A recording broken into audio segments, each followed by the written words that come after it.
Welcome back to another episode of Neon Leon. How are all you vinyl idols?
And finally, welcome back to Neon Leon. How are all you vital idols doing? Oh, we got one hell of a show for you today. But first of all, mad shout out and thank you to Angry Badger's Bastards for the raid. Oh, baby, it's going to be a good show. See a lot of y'all in here because of that. Before we get to anything, got a couple pre-stream legends to give them mad props to. First of all, the ever lovely Piranha Pal coming in with that 5-banger says, "Hi, Leonidas, sent Hypno a super chat, and he said, Pouty sent me a super? Doesn't she give all her money to Leon now?" Well, you know what, Hypno?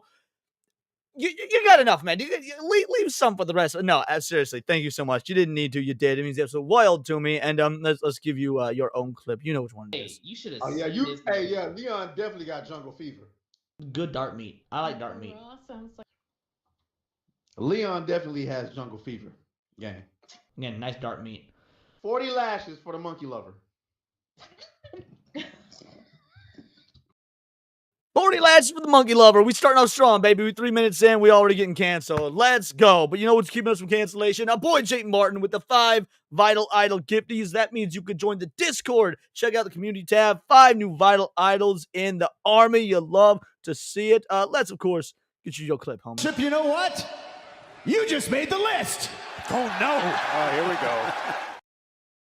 Bingo, bango, bongo. There it is, guys. We got one hell of a show for you. Again, not only the stuff we covered on Badger's show, but so much more than that, such as Hitler. Can I say Hitler 3.5 minutes in the stream? Fuck it, we're doing it anyway. Hitler. But we also got to give a mad shout out to all y'all vital idols who are in the chat already. Who we got? We got Sergeant Guillotine in the house, first and foremost. Thank you so much, Sarge. Peepers, the titty kitty, is here. Let's cancel Leon. It may have already been done. We ain't even 4 minutes in. Again, the ever lovely Piranha Pouch. Philip Morgan is in the house. Jimmy Boy Harrison, thank you so much for showing up, Jim.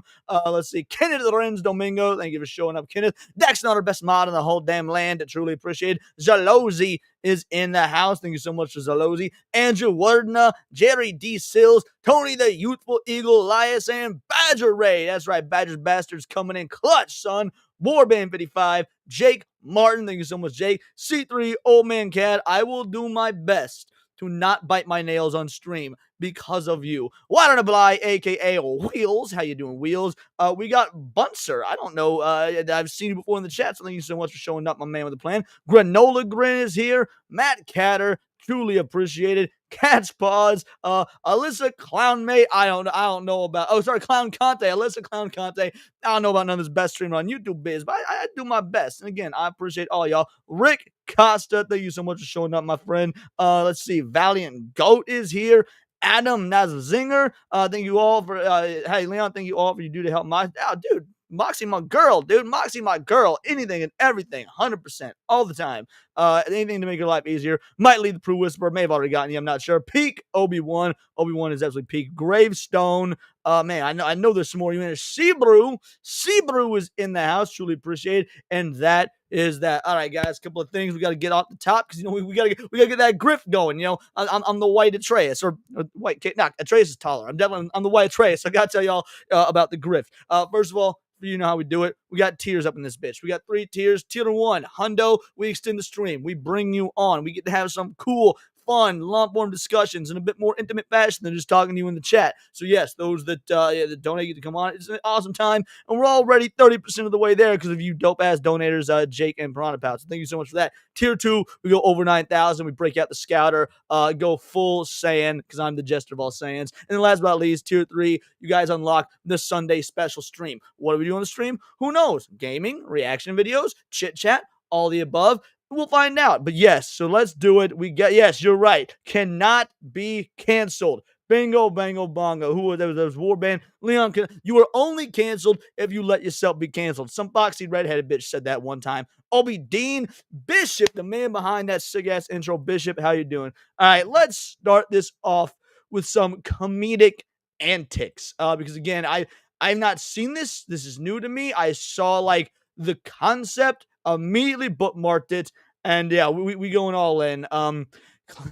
Liberal goes back in time to kill Hitler, and this upset all the right people. This video pissed off Evan Loves Worf, one of the most, if not the most, insufferable leftist account on the platform, who 100% bots his likes and follows. And if this upset him, claiming Hitler was left wing as straight up Nazi propaganda, when no, it's actually a far more nuanced conversation than that. But we talked about that on a very different stream. Let's see how this goes.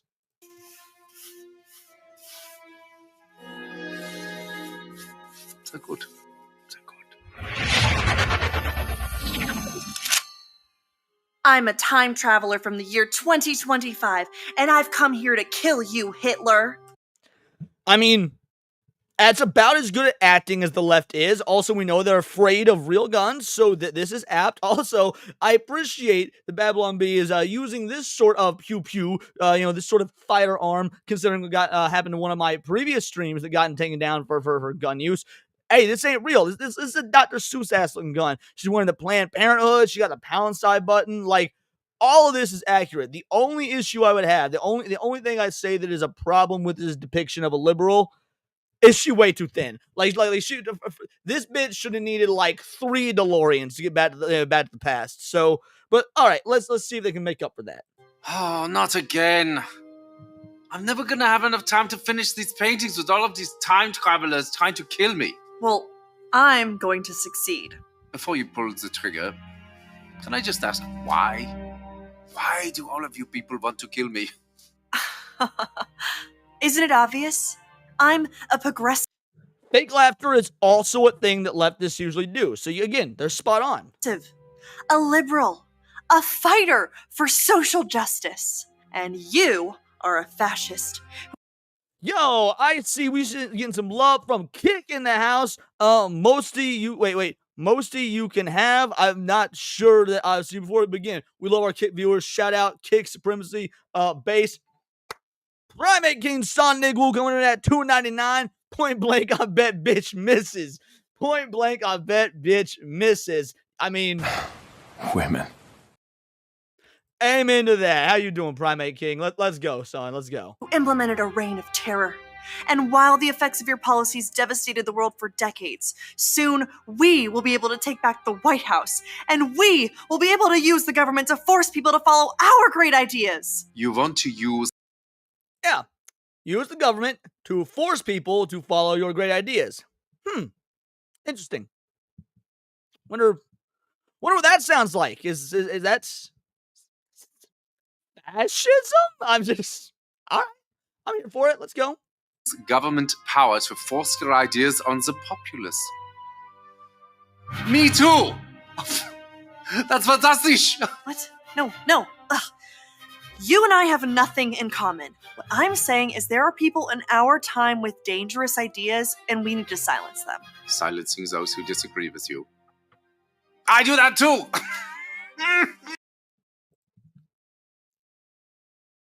Where's the lie? Again, I've actually done a video. Well, it was done on stream. I don't know if it was clipped into a video or not, where we did break down whether the Nazi Party was left-wing or right-wing, conservative, liberal, whatnot.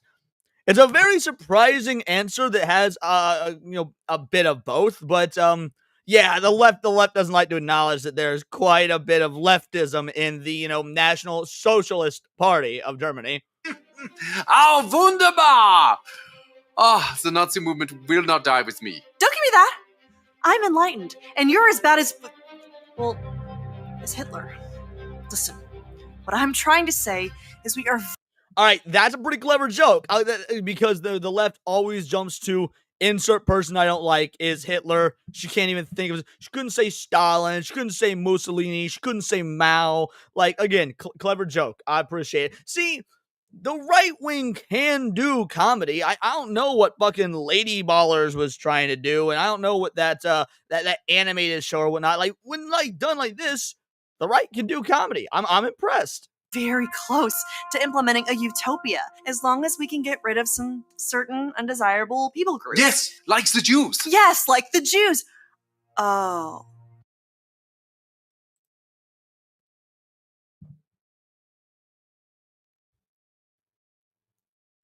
Hassan would be so fucking proud right now. Hats off. Hassan would be so proud right now. The fervor in which she just admits this, you'll love to see it. So, in the future, Oh. you also do not like the Jews? Well, no. But we don't believe in segregating all the races like you do. I mean, except for like graduation ceremonies. And dorms. And hiring practices. Oh, and admissions policies. That sort of thing. I, too, am a fan of the segregation. I'm sorry, I have to ask, is this a real firearm or is this some kind of toy? Okay, before that answer is given, can I just give mad props, mad shout to whoever is playing Hitler here? Like, how you make Hitler look kind of adorable. And I don't mean that in some sort of homoerotic way, but like, I like to have him as a roommate. He looks like he picks up after himself. He's into quiet hobbies like art. He looks very enthusiastic. Like, I could tell him about how well a stream went and he'd be truly interested. I gotta say, I'm kind of loving Hitler right now. We're fucking... It's a flare gun. I'm trying not to support America's toxic gun culture. I'm a firm believer in gun control. Gun control! This was one of my ideas too. Ban them from the undesirables. Yes, look here. Oh, and your shirt. This is an organization founded by Margaret Sanger. Yes? Wait, you know? This is... if any liberal even slightly made it this far into the video, they're about to lose their fucking minds. Like, for those that don't know the history of Planned Parenthood, eugenics, baby. Let's go. Eugenics, no more black babies. Oh, this is gonna be good. Know about Margaret Sanger? Jawohl, of course. Oh, she's such a lovely person. No. She's a fighter for reproductive rights, for women's empowerment, And the eradication of undesirable populations by means of eugenics. Brilliant lady, very inspiring. I must use some of her ideas in our socialized healthcare system. socialized health. Guys, this is too good. Guys, this is too fucking good. Like, I'm sure there have probably been other, clips and sketches and whatnot that have done a similar thing. I've never seen any, but because these are all the regular talking points that people like me lay out when having these sorts of political discourse. It's like, hey, did you not know XYZ? And we try and talk about it in a calm and rational way. And for whatever reason, that never seems to work. But maybe comedy is the true answer, the key answer here. Care? That's not your thing. That's our thing. Oh no, it's very much my thing. Did you know What up, that Sketch? Nazi means National Socialist German Workers' Party? Nazi is just more catchy. Nazi. Just rolls off the tongue. No. This can't be true. This has to be some sort of mistake. We are nothing alike. You're Adolf Hitler, evil right-wing fascist dictator, and I'm a feminist restorative justice advocate. And a vegetarian. You're a vegetarian? Me too! Okay, I am so confused right now. I came here with a clear goal in mind to kill the most evil man to have ever lived. besides Ronald Reagan. But now that I'm meeting you in person, Besides Ronald Reagan, again, you might want to tip your feminist hat to Ronald Reagan for no fault divorce. That was him. You're the thing that you women love oh so much and are able to just use and abuse men with. That was Ronald Reagan. Like, you could have, it's again, it's comedy. Yeah, kiss already. Exactly, Philip Morgan. Kiss already. you're not at all what I thought you were. And your painting is actually really good. What do you call it? I call it Ein Reich ohne Juden. Wow. I don't know what that means, but it sounds beautiful. It does, doesn't it?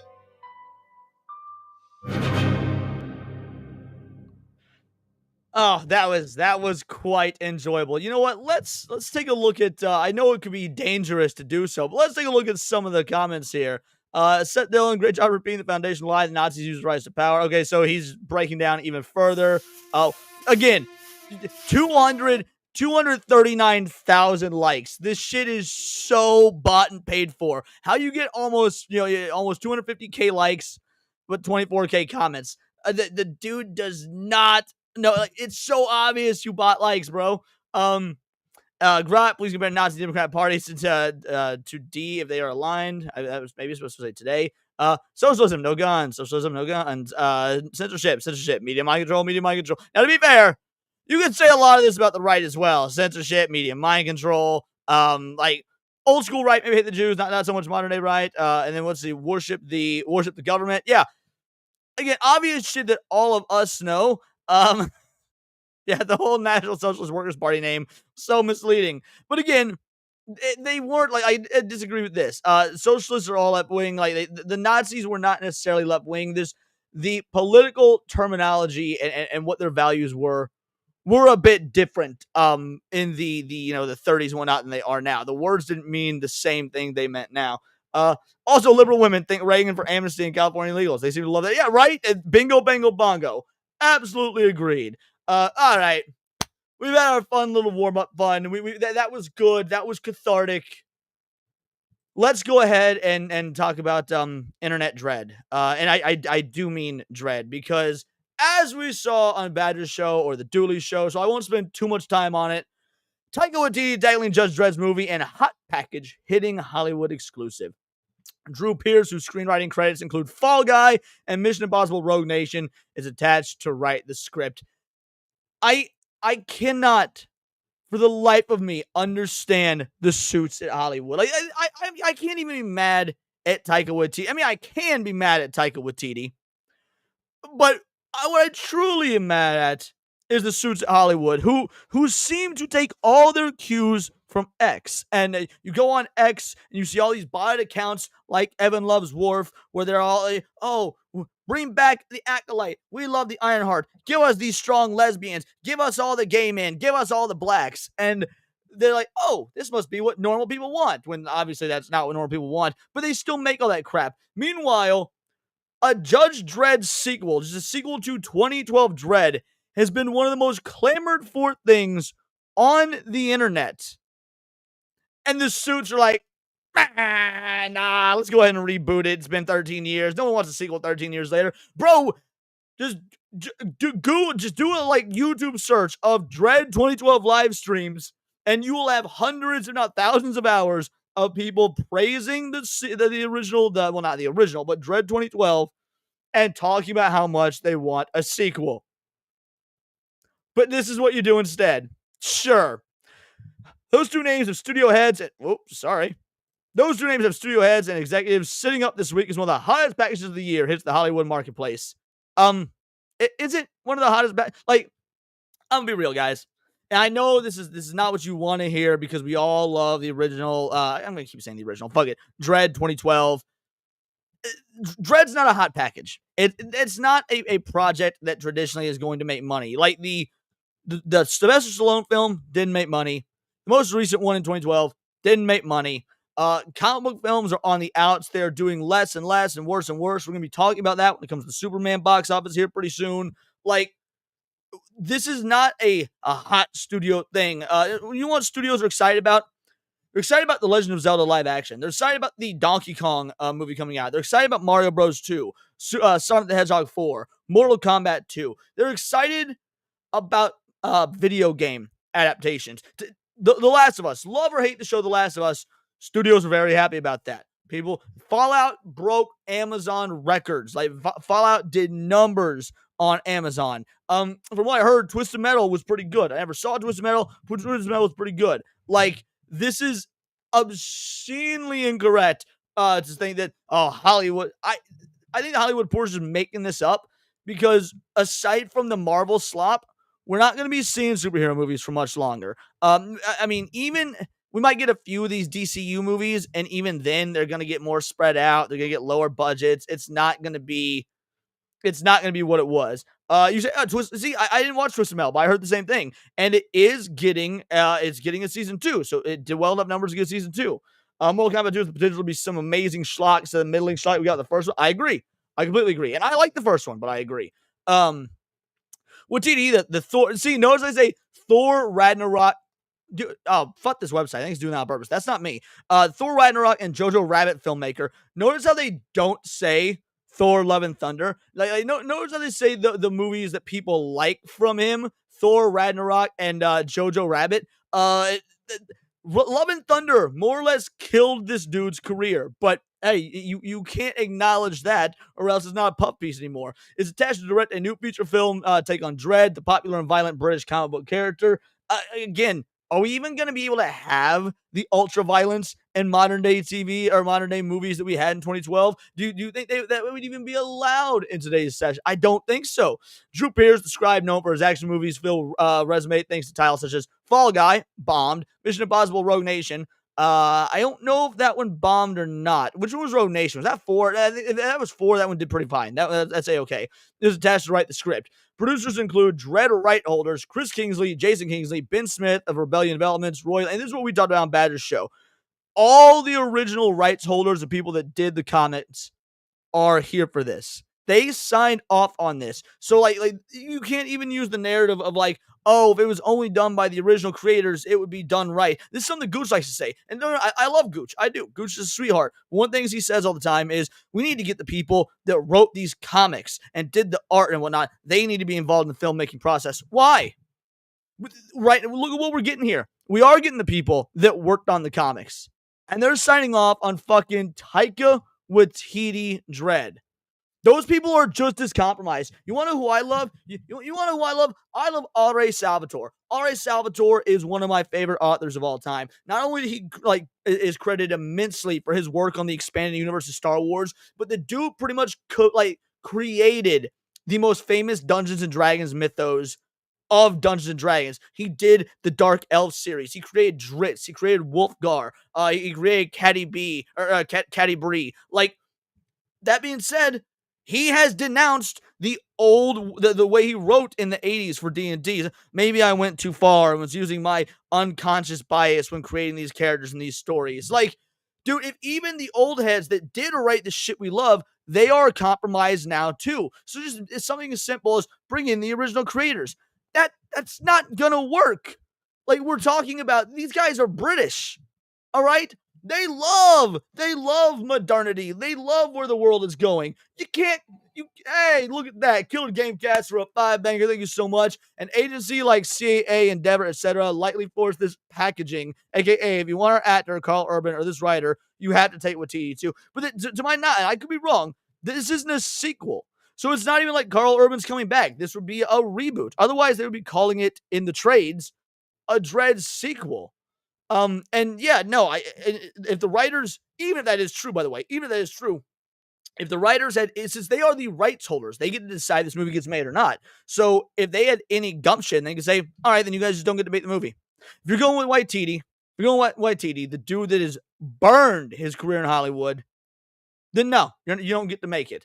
So yeah, you know what? Here's what I have to say to all y'all motherfuckers in Hollywood and the people that support this.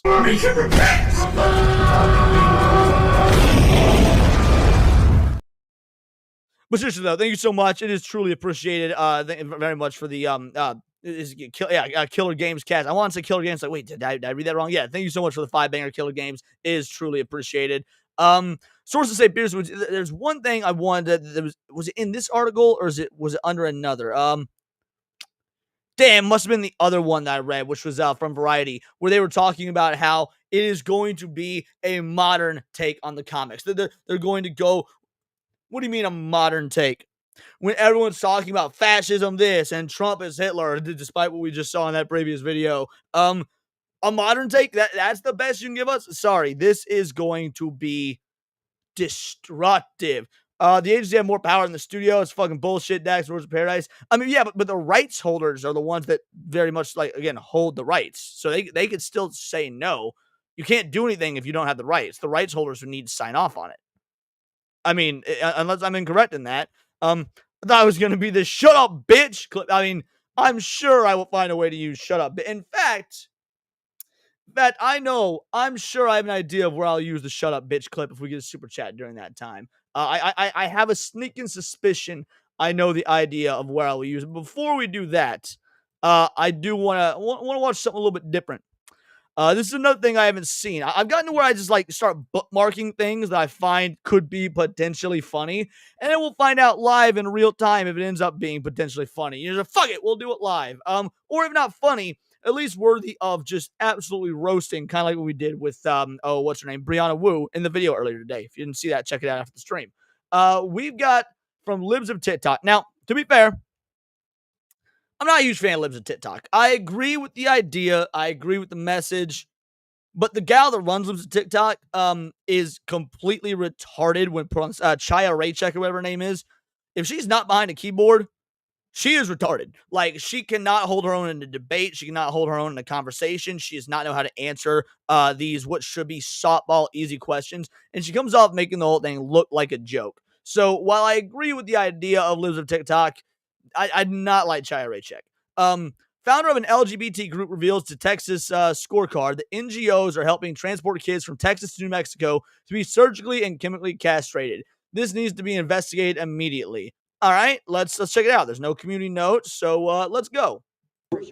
So, what is a family that has a trans kid today?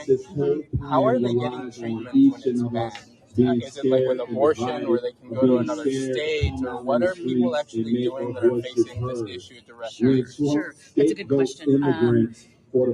Yes. So if you guys didn't hear, because there is a lot of background noise, since this is just a live on the ground video, the dude is asking what families are doing and what families can do in Texas where they don't have access to abortion or trans healthcare or whatnot. How are they getting the care they need? It is still legal for Texas transgender adolescents to receive gender-affirming care in other states. It's just really hard to get there. Thank goodness there are other organizations, both state organizations and national organizations, that are helping families navigate how to get that care, whether it's traveling to other states or even a lot of families are moving if they have. This seems like an oversight on Texas' part. This seems like a massive oversight on Texas' part, because what she said, again, I don't know if you got how well the dialogue is coming through, said in Texas, it's still legal for children to get gender-affirming care, just not in the state, so they can go across state lines and get it.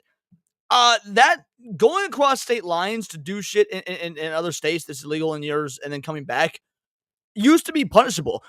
That's the crux of the movie Footloose, for example. You watch Footloose, there's this exposition scene where they talk about how some of the kids went across city lines to go to a city where dancing is allowed, and they got arrested coming back into town.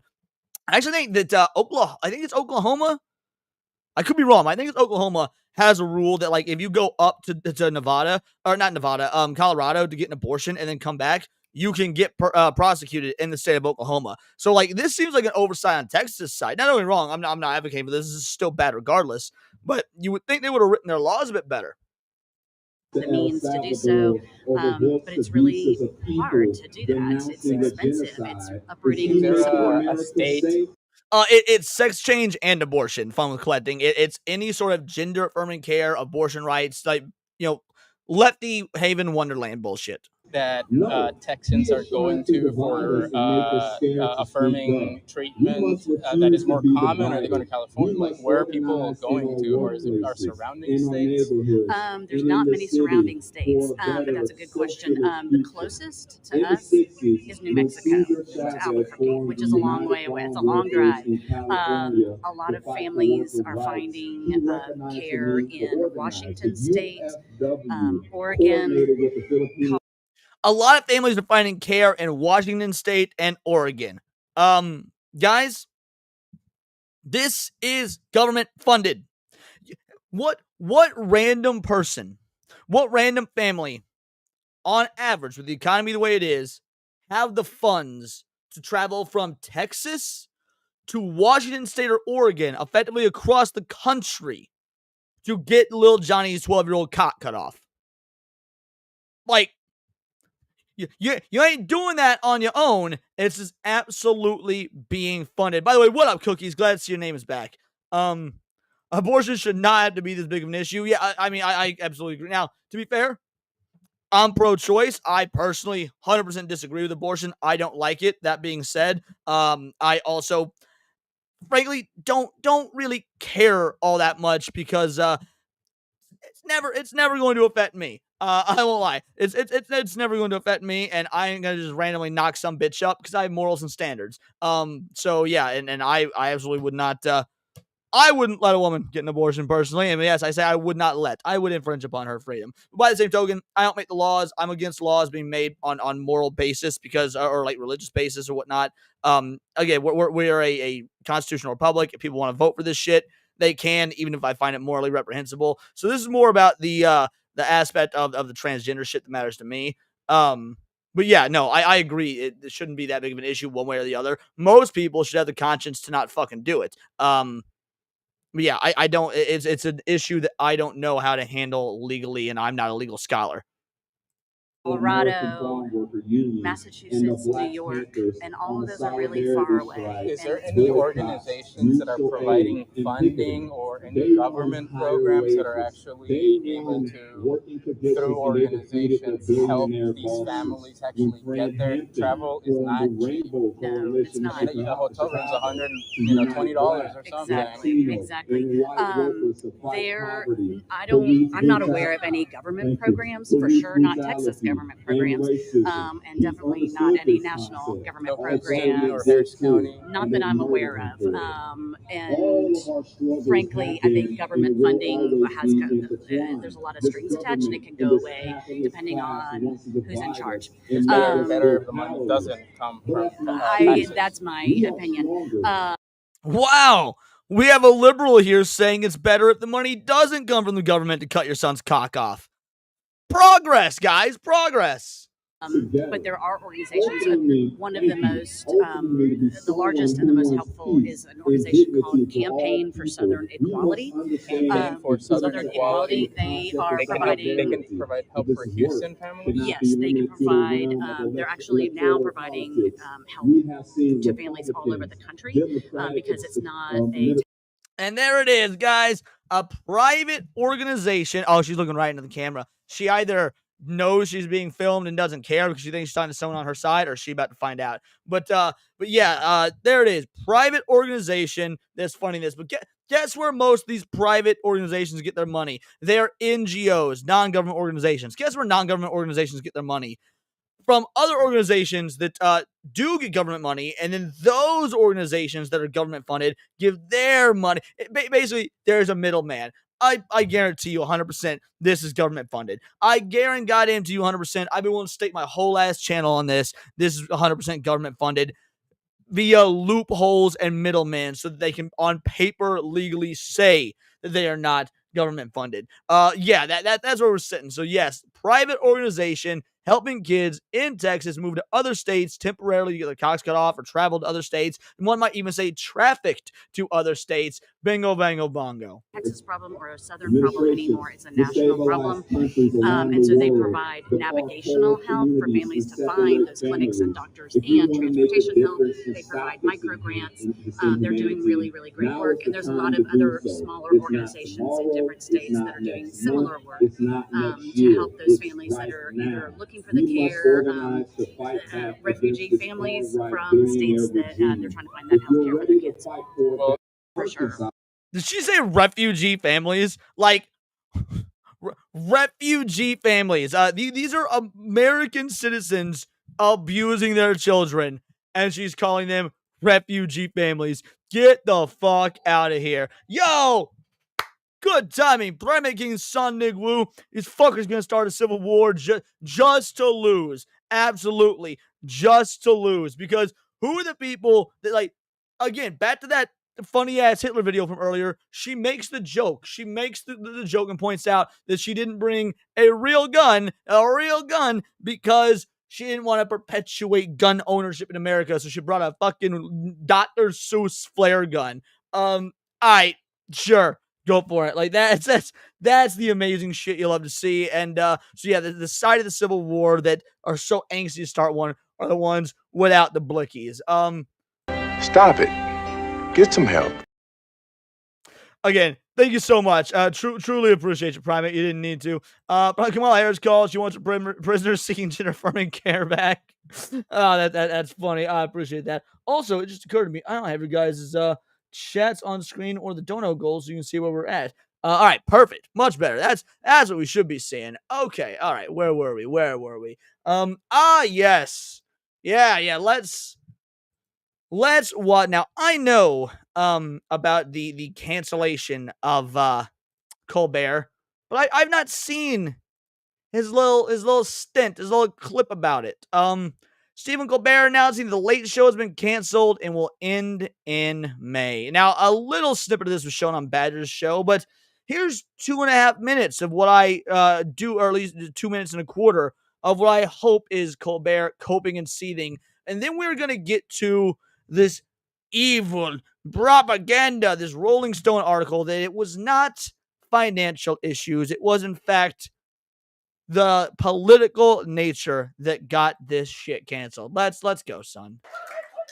Oh, hey, everybody.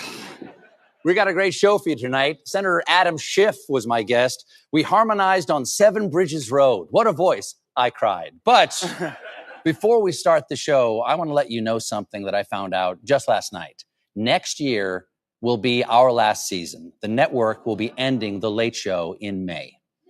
And now, I want you to pay attention to, he's not leaving late, because this is the thing. Late shows often, every 10 to 15 years, cycle through who their host is. This isn't a new host. He's not leaving. The show is being canceled, if we were to take him at his word.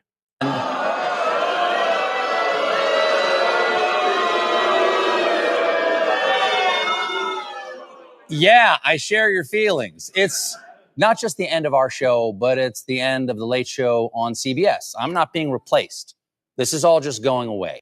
See? That's what I just said. Again, promise you guys, I've not actually watched this yet. But yeah, exactly what I just said. And I do want to say, that the folks at CBS have been great partners. I'm so grateful to the Tiffany Network for giving me this chair and this beautiful theater to call home. And of course, I'm grateful to you, the audience, who have joined us.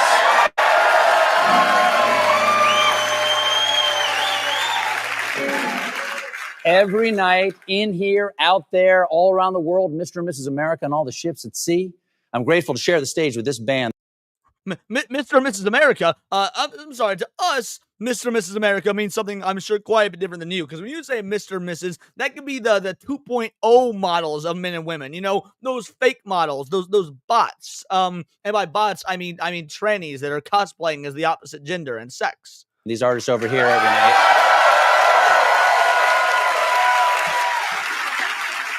And I am extraordinarily, deeply grateful to the... Oh, dude. Here's why the cheers feel fake, Philip Morgan. The cheers feel fake because 90% odds that 60% of them, if not more, are fake. I don't know if this is true for this particular taping of the episode, but it has come to light a while ago that many of these late night shows have been struggling for so long. The networks are actually paying people to fill the seats. They're not selling tickets to the shows. They're not selling tickets to to fill the seats for the live audience. So the networks are paying. Now, did that happen with this taping? I don't know. This could have been a sold out show. But as a general rule, there have been many instances where it's been verified that because of low ticket sales and turnout rates, that they did sell, that they paid people to fill the seats so that they could get, full cheers, full audience reactions, and the boos and whatnot, and the claps. I mean, those are all on cue cards. They tell the audience when to do that shit. So, yeah, absolutely. The boos feel fake and whatnot because they likely are. 200 people who work here. We get to do this show.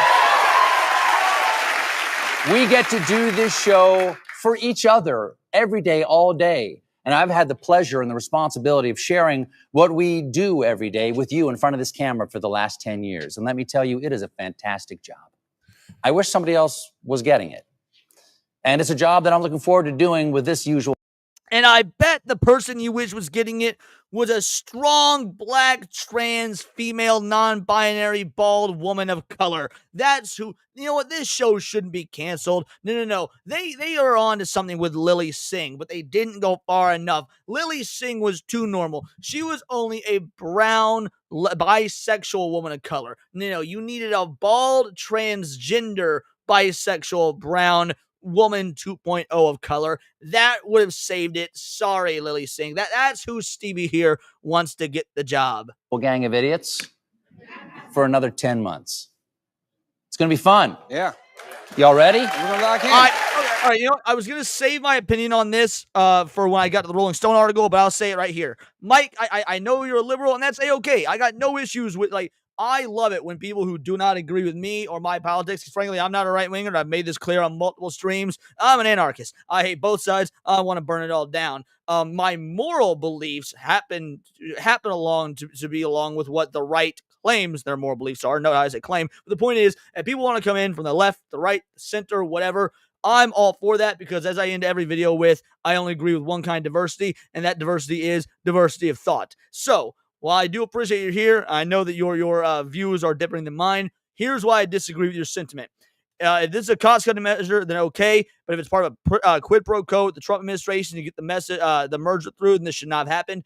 I disagree with this, and here's why. Because for the last, let's say 4 to 6 years, at least ever since COVID, if not since before then, these studios were already taking bribes, but they weren't taking it from the president or what. It was from Pfizer. It was from Pfizer. The vaccine. Look at everybody.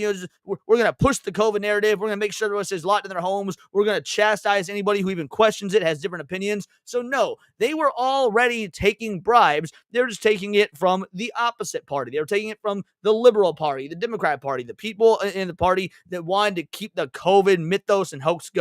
If they were able to take that bribe, then fuck it, they can take this one too, and I don't give a fuck. That is my thoughts on that. But yes, I agree with Jake. We are all friends here. All right, where are we going with this? Here we go. All right, let's keep going. Y'all ready? Let's go. Y'all ready? Okay, that's all I wanted to say. Dante, let's do the show. Jazz Cowboy, drop it on the poof. It's the Late Show. And I'm not going to watch the rest of that because that will probably get me, copyright struck. Although, to be fair, who knows? So much of this at this point could have got me copyright struck. It is what it is. Most of my streams end up getting demonetized. So that's why viewer support from viewers like you is so important. Right. All right. Gotta get that vodka down. We gotta be drunk by the end. It ain't a Neon Leon stream. We ain't fucking drunk by the end, right? All right, let's go. So now we're gonna get to what Mike Has Bad Knees. Mike Lee, the Prude Whisperer, was bringing up. Politics, not performance, killed the Late Show with Stephen Colbert. No. Let's stop right now. Now, I'm not denying that maybe there was a political angle to it. And if there was, I've already told you guys, I don't fucking care. Because there was a political angle to all these shows prior to this. Y'all remember what late night host wasn't talking shit on Trump for a long time? Jimmy Fallon. And I'm not capping for Jimmy Fallon. I'm not a Jimmy Fallon fan, but Jimmy Fallon for the longest time wasn't talking bad on Trump and wasn't doing political stuff.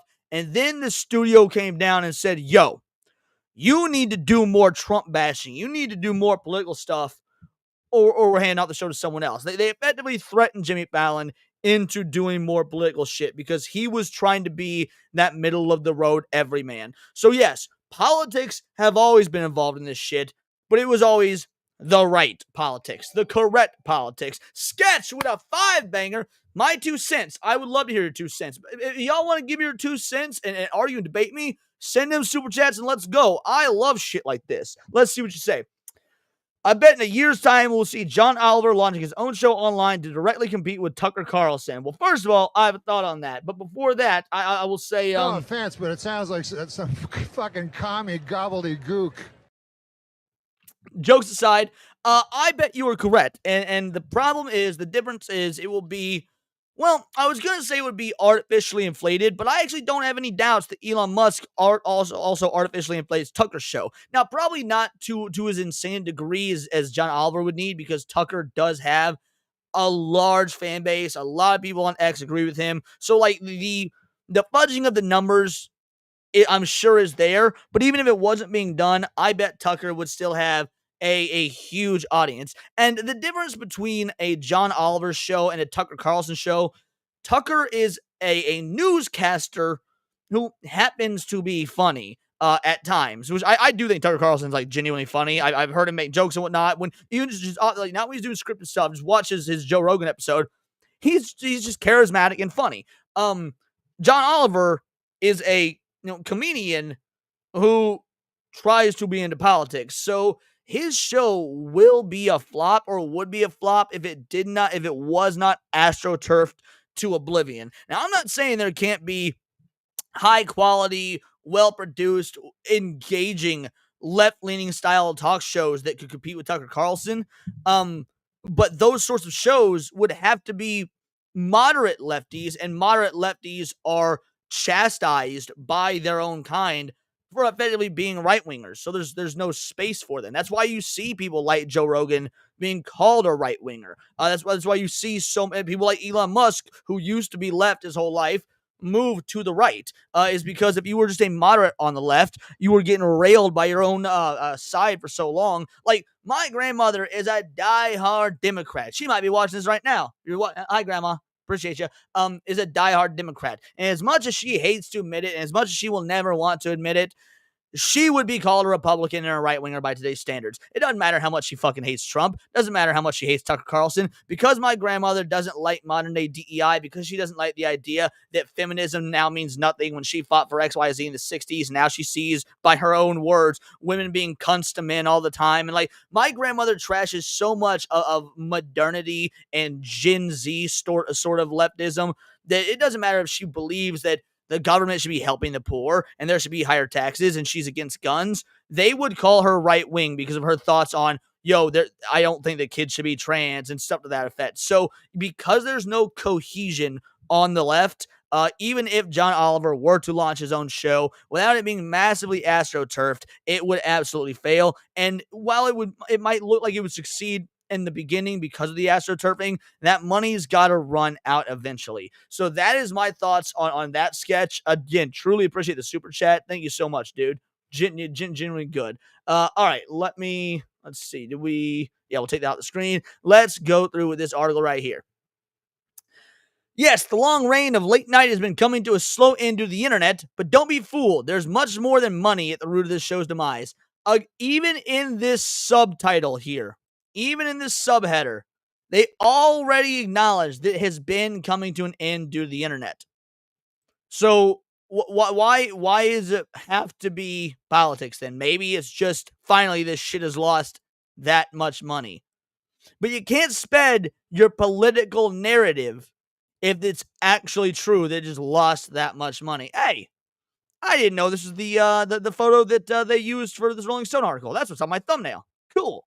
I'm better than Rolling Stone. No way. Wait, is it paywalled? This shit's paywall? Yo, Rolling Stone. I should have checked this in advance. What the fuck? Yo, all right. This is because not every Rolling Stone article is paywalled. I've covered several Rolling Stone articles in my videos. If it's paywalled, it's because you know it's bullshit. Because people aren't going to pay money to counteract it and prove the lies. Oh, it's paywalled, whatever, and move on. So you know what? I think the fact that it is paywalled is proof that they were going to spew utter nonsense. They could be easily taken down, easily destroyed. So yeah, I guess there goes that segment. Thanks, Rolling Stone, for just ruining what could have been a solid 10 to 15 fucking minutes of my live stream. Primate King Son Nig Woo for a $1.99 for a two-banger. Hashtag Clownfish was right. Heard this a year ago. First of all, agreed. Clownfish is right. But not just Clownfish. So many people have been talking like this. There's so many people been talking about this, about the death of late night. It's first of all, thank you so much. But I can't help but feel like Rolling Stone targeted me specifically. They wrote this article and they're like, we know this low tier streamer Leon Idol is going to be talking about this. Let's paywall it. And a friendly reminder, fuck you, Leon. That was their mentality. They were going in with the fuck you, Leon. Okay, so now that yes, my super chat over Rolling Stone paywall, absolutely based. Couldn't agree more. Mods, if Jake or Dax or someone could tell me where we're sitting, please. I thought the stream got struck again. Oh, yeah, no. The stream is still up and live and going well. But yeah, shout out to Clownfish TV. They're great. Neon's a good dude. I never really had an interaction with Geeky Sparkles. I've only had an interaction with Neon Neon like once. But yeah, no, they're both good people. I like them. I'd love to get them on the show. We're at 45.92. We are 55. Good. And you guys both came up with the same number. That makes me feel good. We are 55 away from tier 1 where we extend the show and bring you guys on that have donated. So yeah, we're getting close. Truly appreciated. All right. Let's check out another video to sort of just do a reaction to, because I don't know if this is a good or bad video. I don't know if this is this makes sense. I don't know if this is It's a hard pause. It's a hard knock life for us. It's a hard knock. What the fuck? All right, let me refresh this bitch. There we go. Now it's letting me pause. Fucking X, I swear to God. All right. It says, we live in an upside down world, trying to find a husband in 2025. Now, before I even hit play, I gotta say, she got thick thighs, and thick thighs save lives. Like, as some good looking thighs right there. Now, I don't know anything about the woman. I don't know if it's white material, but let's see. Trying to find a husband in 2025. It's a hard knock life for. All right, let's make things 50-50. Okay, that's what feminists wanted. So I would think that would be a good thing, but clearly not. It's a hard knock life. Video game or porn addiction. All right, the porn addiction thing, she actually may be onto something for a lot of folk out there. Though I am curious what a video game addiction looks like, because is coming home from a long, hard day at work. God damn it, I said long and hard. Anyway, is coming home from a difficult and strenuous day at work and wanting to have a couple of hours of escapism with your favorite game. Is that an addiction, or is that escapism because, god damn it, you've earned it? You're the one putting food on the table that this broad should be cooking. Let's see. Hold on. That last one said Andrew Tate. Hold on, that last one said Andrew Tate. Which, yeah, and to be fair, I'm not an Andrew Tate fan, so look, I get why women who find dudes that enjoy Andrew Tate could be repulsive. But again, it takes all kinds. All right, let's see. Hold on. Let's look here. Yep, there it is.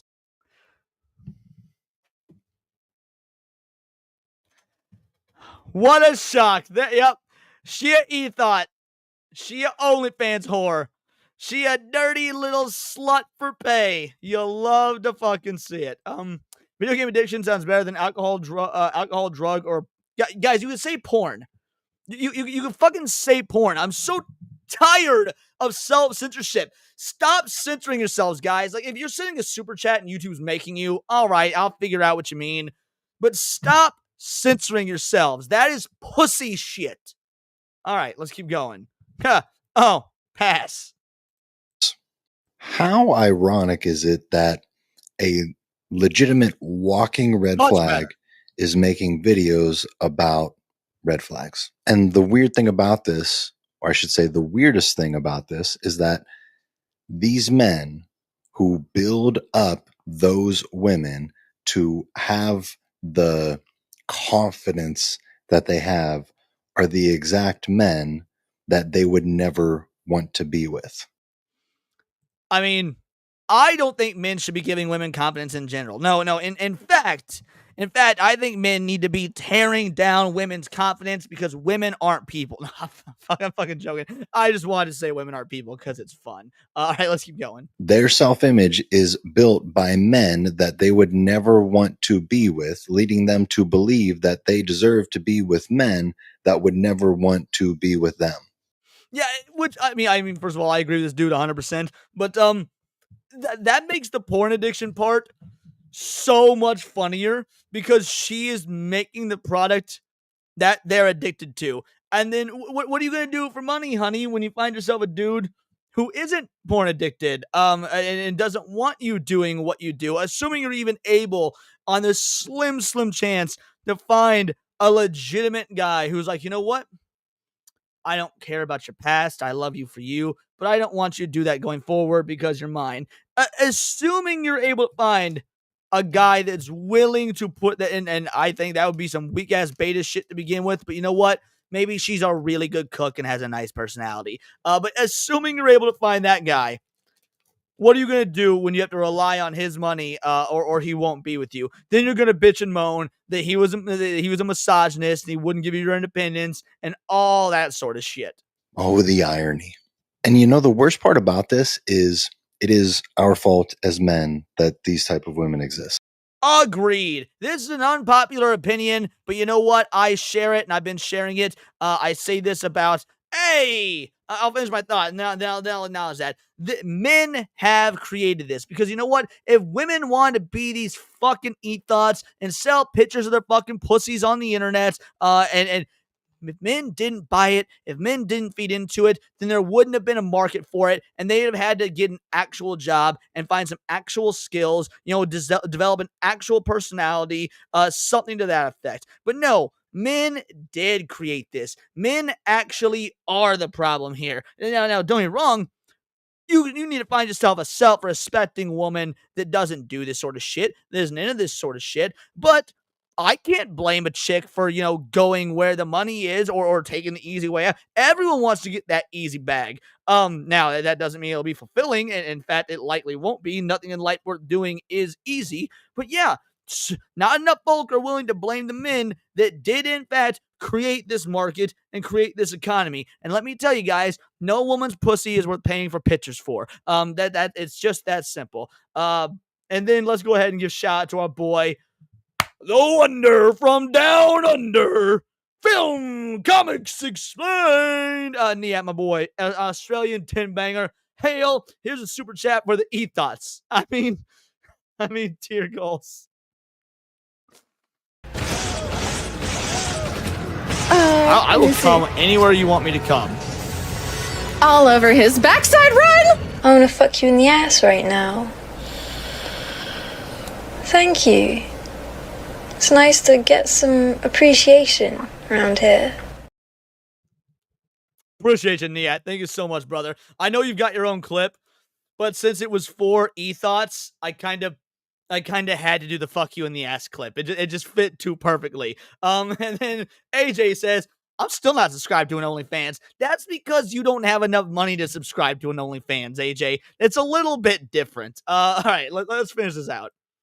The weakest of us are giving them all the attention, all the validation, all of the money and resources to empower them to be this way. There's only one OnlyFans account that matters to me. There's only one OnlyFans account that I have any sort of interaction with, and that's Moxie's. And that's because Moxie, for those of you that don't know, Moxie doesn't actually have an OnlyFans account. Well, she does, but it's one that I made as a joke. And then so I was like, just so you know, I made you an OnlyFans account. That way, no other women can steal your profile and make an OnlyFans account of you. There's like no pictures on there or anything like that. Like I literally just used the username Moxie Dame and then like my own email address, and I thought it'd be fucking funny.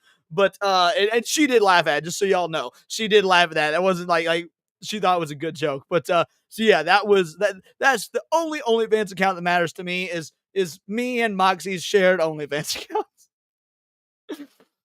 Oh my god, she might kill me for telling that story. I don't know. Let's see. Did we just get another chat? We did. Primate King Sonic Woo coming in for a 2-banger. The average earnings of an OnlyFans model is 150 to 250. Yeah, for sure, dude. Like, I make more in a single stream at times than these OnlyFans hoes. Like, for real. It's kind of amazing. And that's per month, by the way. 150, 250 per month is what these OnlyFans hoes make on average. And most of them make a lot less than that. The reason that's the average is because you do have the ones that are making thousands and hundreds of thousands, and God forbid some like become overnight millionaires, and that bumps the average up. Most of them make like $20 or something like that. Here's a chat for you, brother. Or here's a clip for you. Thank you so much. Harder, Leon, harder. Leon trying to pimp out friends. He must be stopped. That's it. That's my next clip. Niat, I'm gonna workshop something with you live right now. You and I. We need to do the Jesse Pinkman. We can't keep letting him get away with this clip. But I need to know which member of the cabal should take over Jesse's face. Let me know which member of the cabal should take over Jesse Pinkman's face, and I will make he can't keep getting away with this clip for the channel. And everybody else can feel free to give their thoughts as well, but I'm going to rate Niats a little bit higher because he's classy and educated, understands art, understands storytelling. He's black. So there's a lot of factors and considerations. Erwin was my first thought as well, honestly, if I'm collecting. So yeah, Erwin was my first thought as well, but maybe it should be Moxie. It should be good. Oh, okay. Nihat says Erwin easy. All right. So we will get he can't keep getting away with this clip with Erwin's face on it. TBD. That's what we're going with. All right. You'll love to see it. It'll be like my 4th Erwin clip, but it's Erwin. It's so clippable. Oh, we love him. If you can see death coming like in Final Destination, would you cheat? There's no cheating death. There is no cheating death. Erwin would be perfect. Alrighty. Erwin it is, gang. Wrap it up. We good. That's the answer. All right. Let's talk about this situation. We're an hour in. We getting close. I'm sure we talked about this a little bit on stream yesterday about Steam taking games down because of violative content, and not because it broke TOS, but because the payment processors, Visa, MasterCard, said if your stuff glorifies the violence against women in incest or sexual ways or whatnot, shit needs to be pulled down, or you're not, or we're pulling out. Giggity. We will not allow payments to go through us as processors for this shit. And Steam did bend the knee. Steam bent the knee. We talked about it. I explained how I felt about it yesterday and how I found it to be egregious, because if Steam was making this decision of their own volition, I'd be fine with it. I mean, I would probably still disagree, but I would say Steam is a private company. They could do what they want. If they don't want to have games on their site that show violence against women or anything to that effect, they don't have to host those games. Steam can choose what games they do and don't host, and that's their right. However, that's not the reason they're going against it. They're going about this because a third-party company petitioned Visa and MasterCard and made Visa and MasterCard get all up in their morality police business, just like we saw with that manga website about a year ago or so, which I covered back then.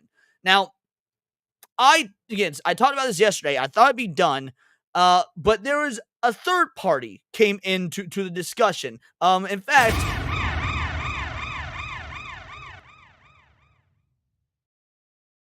I didn't know about this collective shout nonsense at the time that I covered it. I thought it was just Steam, Visa, and MasterCard, like Steam and the financial institutions. I didn't know about this third party.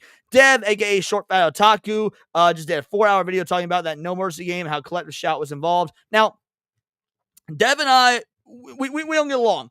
Dev has been in my chat a couple times. I don't like him. I don't know if he has any opinions on me. I'll be real. I think that Dev is a moron. And which is sad because when he's not talking politics, he's usually fine. And I don't think he's a moron because he disagrees with me. I think he's a moron because he speaks emotionally instead of logically. He does not, his train of thought does not follow through logically.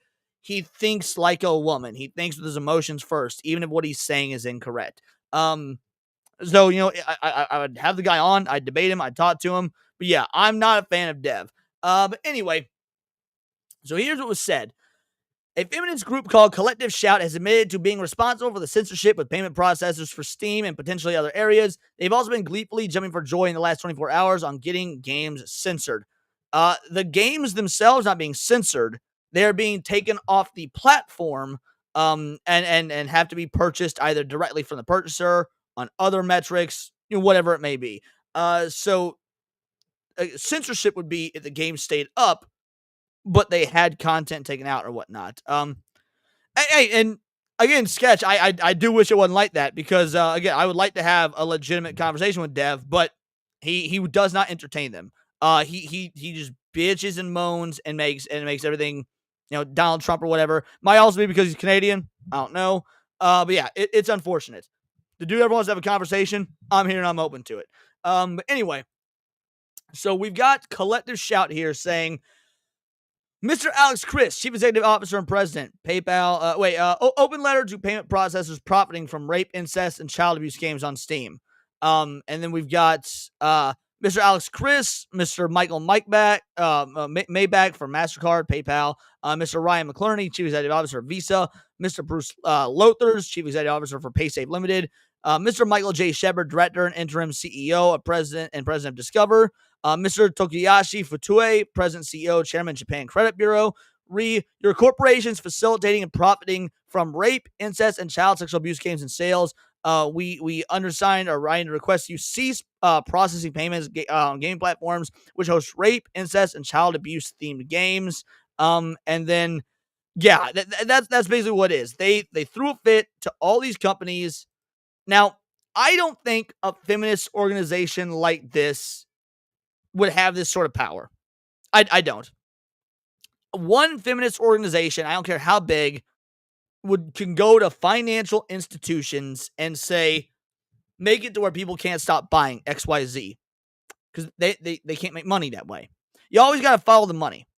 So there's got to be some other entity at play here, so far as I can tell. There's got to be somebody that does have the pull to be able to say money doesn't matter.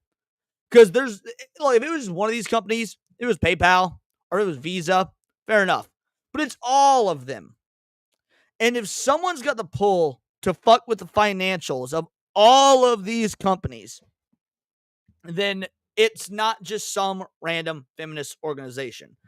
This came from on high with somebody who has the power to dictate morality over money, which is not how the world usually works. So then we have this right here from Packer Girl. So Collective Shout stated, we're calling on payment processors to stop profiting from rape, sexual torture, incest, and child abuse themed games. Naturally, misogynistic gamers have doubled down in defense of their rape games. When we call out games that glorify rape, incest, and child abuse, the backlash of threats and abuse only prove our point. When entertainment is built on the abuse of women and children, defending it lifts the mask, exposing porn-sick men. Then we got Packer Girl here. It was a real girl. I've had her on stream multiple times. Guess that means I'm a porn-sick woman. Or what about my personal favorite here? Lumi Angler. Lum. We all love Lumi. Lumi been on the show multiple times. We adore Lumi. Women play these games more than men half the time. Stop trying to take away fun and go get a real hobby or help real victims, you fucking idiots. I will enjoy my rape, incest, and sexual assault games all I want. They are hot. Now, if you excuse me, I got a kidnapping victim sim to play. Is she wrong? Are either of them wrong? Look, I'm not into sexual relations with dudes, so I don't know if this is true or not. But to my knowledge, men don't have choke me daddy fantasies like women have. Men don't want to be put in compromising BDSM. Now, obviously, there are those that do. There are those that are like, they pay women to like fucking like they'll lick their boots and to be stepped on and shit like that. Like, I know those men exist, but if we were to go on average, just general averages, who is into that shit more? Who is into that violent sort of rough me up stuff more? Men or women? Guys, it's women. It is what it is. Like, I've had so many women ask me to choke them, and it always freaks me the fuck out because I'm like, I could hurt you. I could kill you. Things could go bad. Why do you like this? Doesn't make any goddamn sense to me. But women are into that shit. So when books sell, when these romantic novels sell, 50 Shades of fucking Grey, who bought that shit? Women. When those movies came out and the theater workers were finding those gross ass used cucumbers left in the theater seats, who were using them? Women. This is like yeah, exactly, Hayden. Exactly. Women be freaky. Like 100% women be freaky. So yes, this is absolutely in my opinion, a psyop against porn sick men or whatnot. When really this sort of content, a lot of times it's women. I know I only got 2 women to show that. That's not a huge sample size, but me being a basement-dwelling misogynist chud that hates women's and gays and blacks, apparently, I guess I'm just not friends with a lot of women. Or maybe there's just other women that they don't want to have their kinks and whatnot shown and talked about online, but they still want to be choked harder, daddy. That's absolutely a thing. So let's get back to this being, this is a psyop to call men porn addicted, the abuse about men, the men are abusers inherently. Shit like that. So now let's talk about the morality of these games and whatnot being taken down. No, it's wrong. Stop it. I don't care what the content of the game is because I, as the consumer, have the choice as to whether I want to buy it or not. Did it break any laws? Were anyone's rights violated in the making of the game? Anything to that effect? If the answer is no, then it's fucking fine. Maybe it's morally wrong and you can use your own individual moral system to decide if you want to purchase a game like that or whatnot. But no, I don't give a good goddamn what is in these games because I'll never play it. I'll never buy it. And if Lumi, Lum, God bless her soul, wants to play those sorts of smut, go for it. I will send her super chats if it turns out my $10 goes to buying Rape Fantasy VR Edition 3.5, the ultimate cuck simulator. Sure, if that's what she wants to spend her money on, it's her money to spend it on. I gave it to her. Whatever. Again, I do not think these companies should have the ability, these payment processing companies should have the ability to censor what can and can't be purchased as long as it's legal. Because at that point, just like how Facebook and X and YouTube and all these platforms should be treated as publishers if they're going to curate what is on them. The same needs to happen with these payment processing companies. If you get to choose what people can and can't spend their money on, that has too much power. At this point, there's no sense of freedom there. Today, it's rape video games, which again I already agree are disgusting. But if people want to buy them, it's fake, it's fiction. Fucking do it. Tomorrow, maybe it's rated R movies. Everything needs to be so sanitized. Even adults can't go see a rated R movie because Visa and MasterCard will not allow you to purchase tickets to your local Alamo Draft House for a rated R movie. Goodbye, Deadpool 4. We hardly knew ye. Like, that's what it boils down to. even if you find these sorts of games to be morally reprehensible, but you're okay with it, this is the slippery slope argument at its finest. So no, as long as the game itself is legal, Leon's starting to get that banker scheme. I've understood the banker scheme for a hot fucking minute. It just doesn't usually come up in the content I do.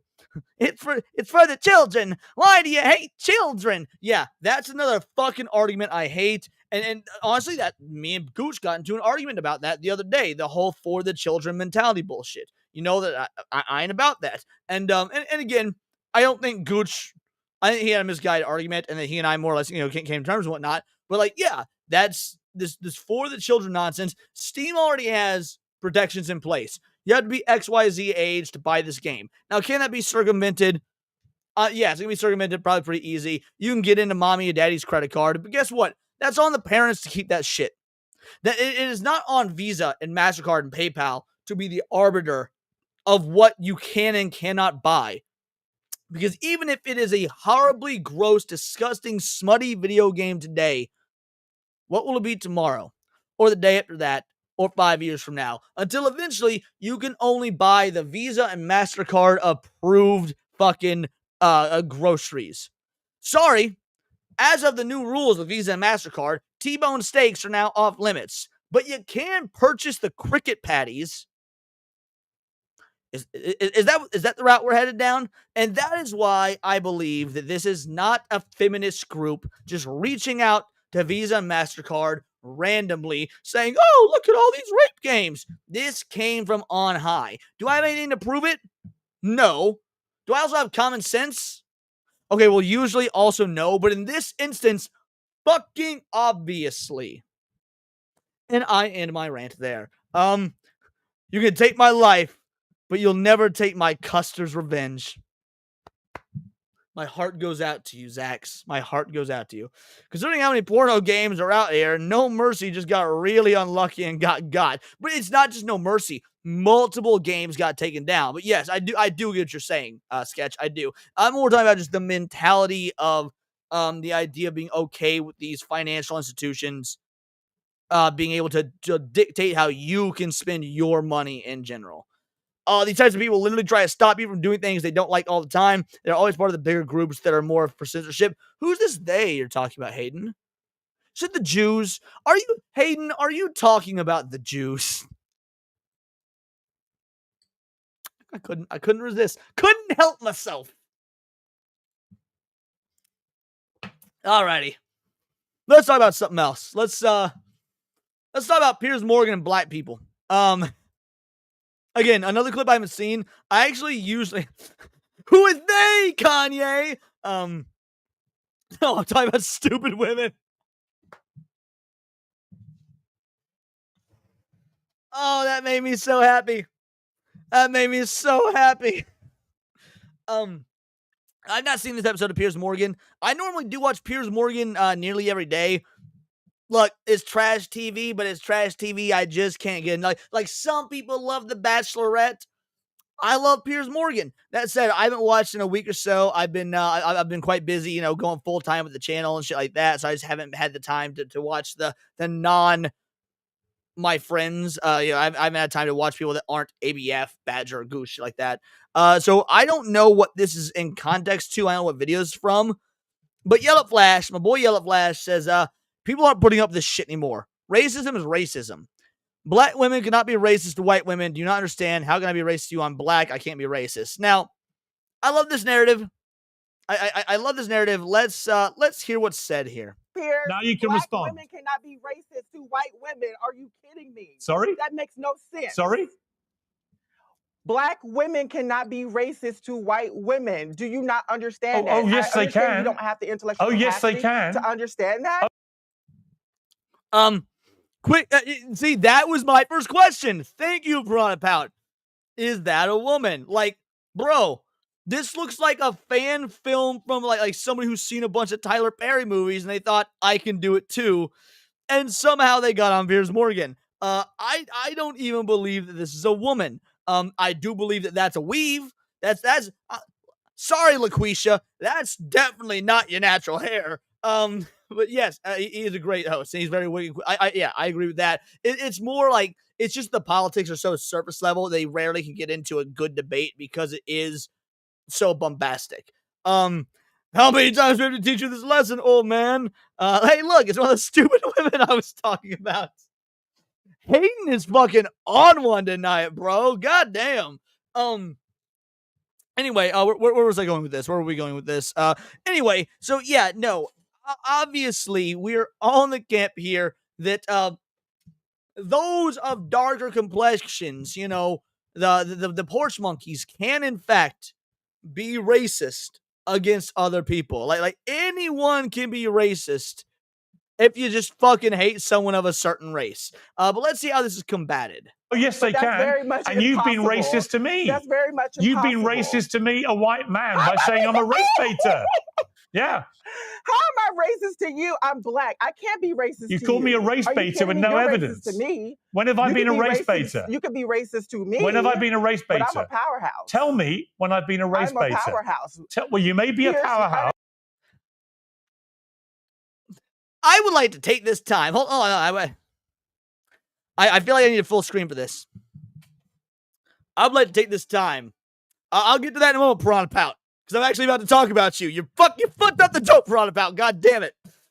I would like to take this time to formally appreciate and acknowledge Piranha Pout for not being one of these black women. Because I see this a lot. Your boy sees this a lot. I'm a powerhouse. I'm a powerhouse.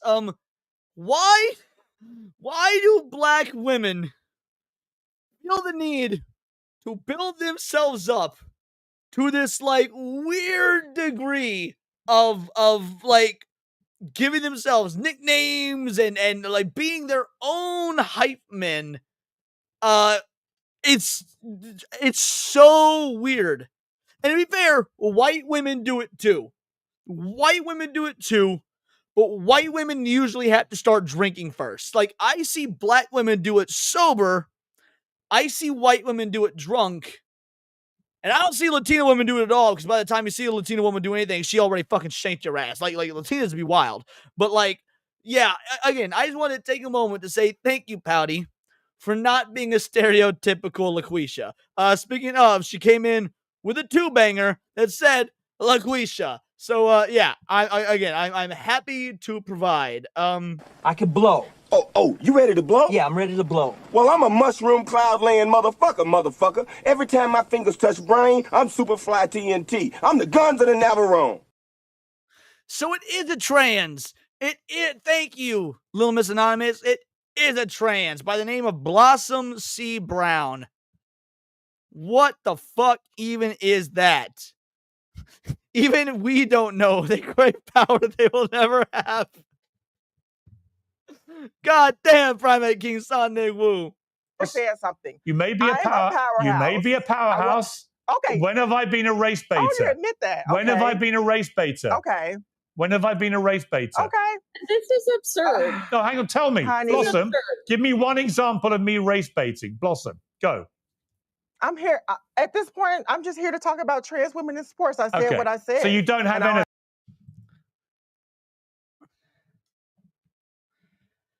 Now, to be fair, Riley Gaines, and look, I think Riley Gaines is good looking. I do. I think Riley Gaines is good looking. But Riley Gaines got a fucking jawline on her, bro. She's right there on screen. Riley Gaines got a fucking jawline on her. Some women do have just strong jaws. They do. I don't think the jawline test is honestly a very good test. But I do get the idea of what you're saying. Yeah, power bottom. Yeah, exactly. All right. I got one more topic for the night. That being said, we got about 35-ish minutes left. So maybe let me check the Discord real quick and see if there's anything in the Discord for reactions. Then if not, oh, there is actually. I don't know if we'll be able to get through it though. Either way, we'll see. The point is, I got one more scheduled topic, and unless we hit tier 1, we'll end up wrapping up. So let's talk about these box office numbers. because I'm gonna go at this a little bit differently than Badger did. I know Badger got thoughts. I know we talked about it, but it's a panel show. Sometimes not everybody's able to say everything. This is from the numbers. Domestically, Superman, which has been out for a week now, actually a little bit more than a week, because some people got early access screenings and shit like that, like on Tuesday. And I don't just mean critics and whatnot. Anyone who had Amazon Prime could have gone and seen this, on Tuesday. Then you had the Thursday showings. So really, it's been longer than a week. This movie has not crested $300 million yet. That is insane. Like, we're talking about what was supposed to kick off the DCU. We're a week in, and it is only grown by about 40 to 70 million. Yeah, about 70 million since the weekend. 56:45. We can make it happen, peeps. Absolutely. We got 35 minutes left to get to tier 1. We can do it with about 45-ish. Absolutely. Thank you, Jake. Yeah, I didn't expect a lot, but this is wild. Exactly. It's done about 70 million since the weekend numbers finalized. Guys, this isn't looking good. But for some goddamn reason, the internet is begging for this to be a success and begging for us to believe that it is already a success. Superman lands box office record that could seal the fate of the DCU. Now, I see this all the time. According to various reports, Superman now holds the record for biggest Wednesday box office of 2025 domestically. How is that a record? Like, I get it is technically a record, but why does that doesn't matter in the grand scheme? Oh, it had the biggest Wednesday. I don't give a fuck what had the biggest Wednesday. Did it make good money in general? Is it a good movie? Are people liking it? Are they enjoying it? Are the people that like it and enjoying it doing repeat viewings? Is the word of mouth spreading? Like, this isn't a fucking W. You're trying to say not even $12 million when it was already struggling. Guys, I liked the movie. I did. I've said this a million times. I liked Superman. I also didn't like it enough that I will go see it again, and I am a repeat theater viewer, unless like my dad or my aunt or someone said, "Yo, Leon, I haven't seen Superman yet. You want to go see it?" Then let's go see it. I would love to see what you guys think of it. Too early? No, I don't think it is too early to tell. I really don't. And here's why I don't think it's too early to tell. Because it's not just MovieWeb. It's all these folks. The Hollywood Reporter, box office, Superman leaps past 300 million globally, nears 200 million domestically. No, it hasn't. Unless you're getting some sort of magic numbers that we don't have across the various websites, it hasn't leapt past 300 million. It's still about 30 million short. And even if it has leaped past 300 million, this bitch needs like 650 million to break even. That's not even profit. To break even, this movie needs about $650 million. Dude, even if it, by the end of its second weekend, they could add another $200 million to this, which would put it at not quite 400 million. I'm sorry, not quite 500 million. And it needs about 650 million to break even. But the media will have you believe that this is a massive success. I see article after article. I only brought up 2 for the stream, but there are several. The huge success of Superman means XYZ for the DCU. With Superman's massive success, James Gunn sees himself it's fucking bananas. I love when YouTubers LARP as Hollywood accountants. Am I wrong though, Enzo? Show me where I'm wrong. The math isn't hard. The way the numbers work are very easy. Again, I'm going by their numbers. They claimed it had a $300 million budget. Now, I'm taking them at their word. There actually has been released tax forms that showed it was closer to $362 million. So really, it's going to be higher. Gotcha. Fair enough. Anyway, but I was doing the math based on their numbers. Even though I know they're lying, they said $300 million plus $100 million for marketing. All right, fair enough. You're fucking lying, but let's go with that. Let's go with that $400 million number. That's still fucking insane. If you did not recoup your budget, let's not count marketing. Let's not count theater cuts. None of that. You didn't even recoup your budget. And we're going into the second weekend, and you've got a Marvel movie as competition, which, while it's going to be dog shit, all Marvel movies have a strong opening weekend, or at least most of them do. Most Marvel movies, they can't all be the Marvels. Most Marvel movies have a strong opening weekend. And then the movie sucks donkey dick, and they tell their friends the movie sucked donkey dick, and it doesn't keep going. Word of mouth doesn't spread. The movie fucking flops. We saw it with the Marvels. We saw it with the most recent Thunderbolts. Like, it will continue to happen. What's your excuse for Superman? Why is this not making money? You said it would. Everyone in Hollywood, everyone in the box office, everyone in charge of these media outlets were saying that this was going to do numbers. This is a success. It had a great opening weekend, $125 million. Well, I mean, you did say $180 million prior to the movie coming out. Why'd you drop it by $40 million? But whatever, $140 million. Didn't even really do that. Did $125 million. Why do they keep saying this is a success? It's not. It's abysmal. Fun with collecting for $1.99. Superman needs $650 million. Leon and the chat needs 43. You good goddamn right with Fun with collecting. $43 of super chats. We got about 30 minutes to do it, and we will extend the stream. Let's get you your clip, my man. Let's get you your clip.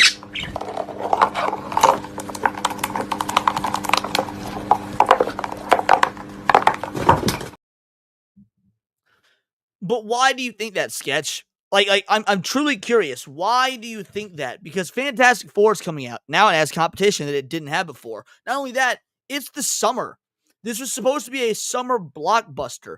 No blocks have been busted, unfortunately. And again, this is coming from someone that liked the movie. I wasn't rooting for this movie to fail. I liked it. I want to see a Superman movie succeed because I'm a Superman film. But I don't see any hype for this. Dude, my dad bought tickets to Deadpool and Wolverine 3 or 4 weeks in advance and said, yo, Leon, just so you know, surprise, I bought us tickets to Deadpool and Wolverine. Excuse me. I went out to dinner with my dad on Tuesday night. Superman didn't even come up. Like, my dad loves superhero movies. He's a normie and whatnot, but he loves superhero movies. We usually see all of them. Dude, Superman didn't even come up with my normie father. There was no, Leon, let's go see it together. There wasn't even a, Leon, have you seen XYZ?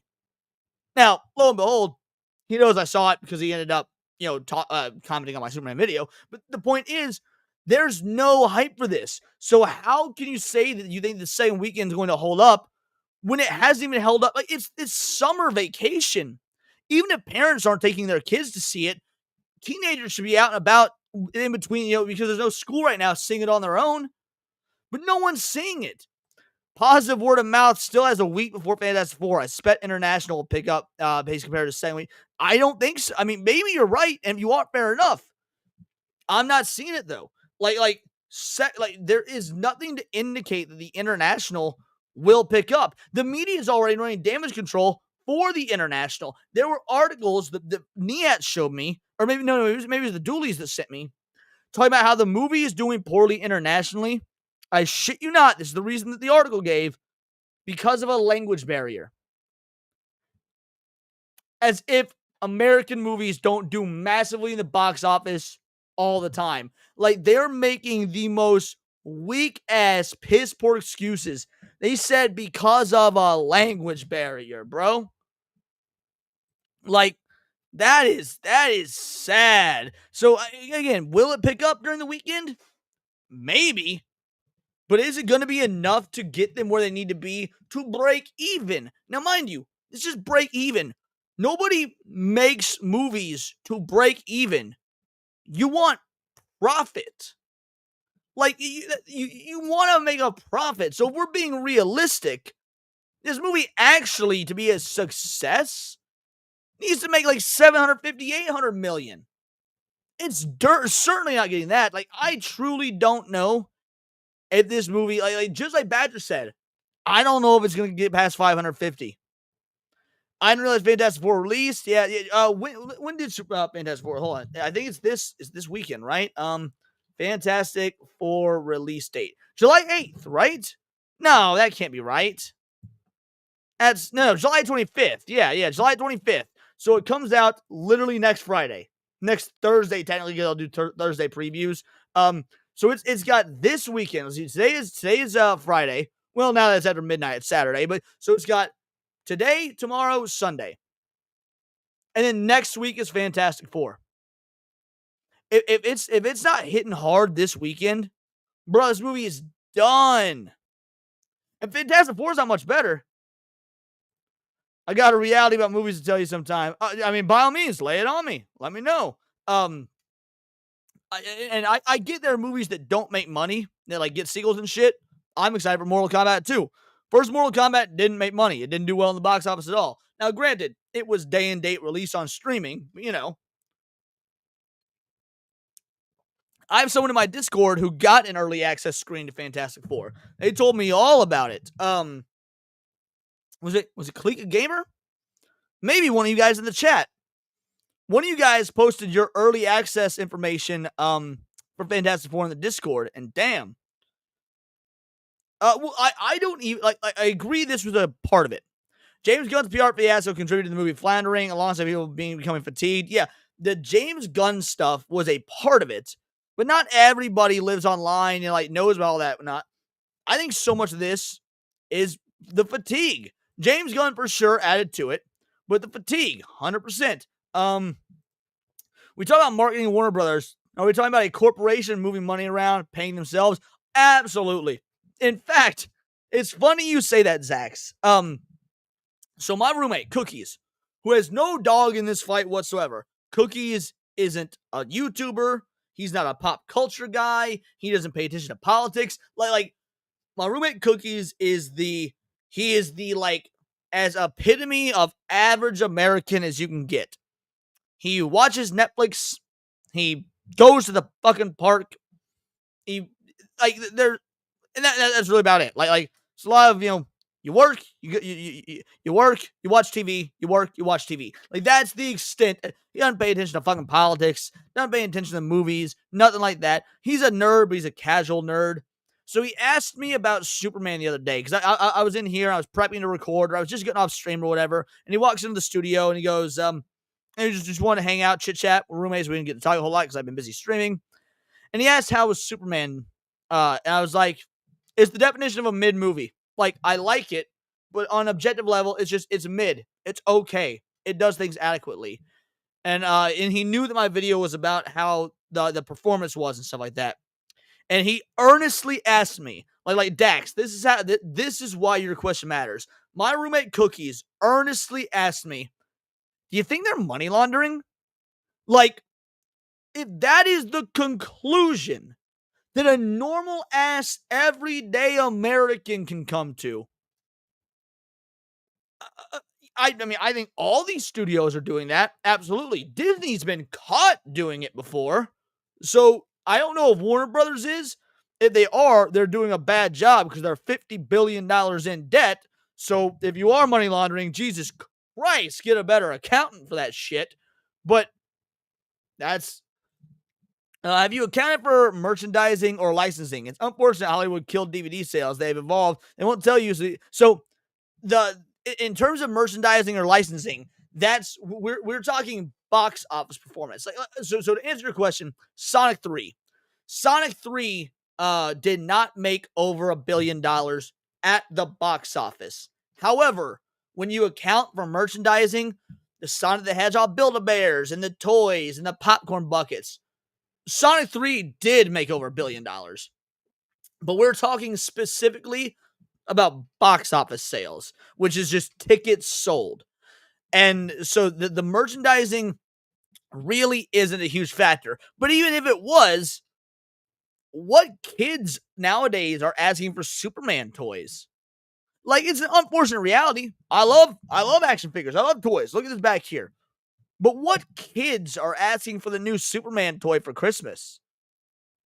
Like, and yeah, money laundering keeps coming up. It sounds conspiratorial when you say it. It sounds conspiratorial when you talk about these people laundering money. But again, if my normal ass fucking roommate asks about it, there's got to be a question that other people are asking. Hardly any of these movies make a profit anymore. The budgets are way out of hand. Yeah, I agree with that 100%.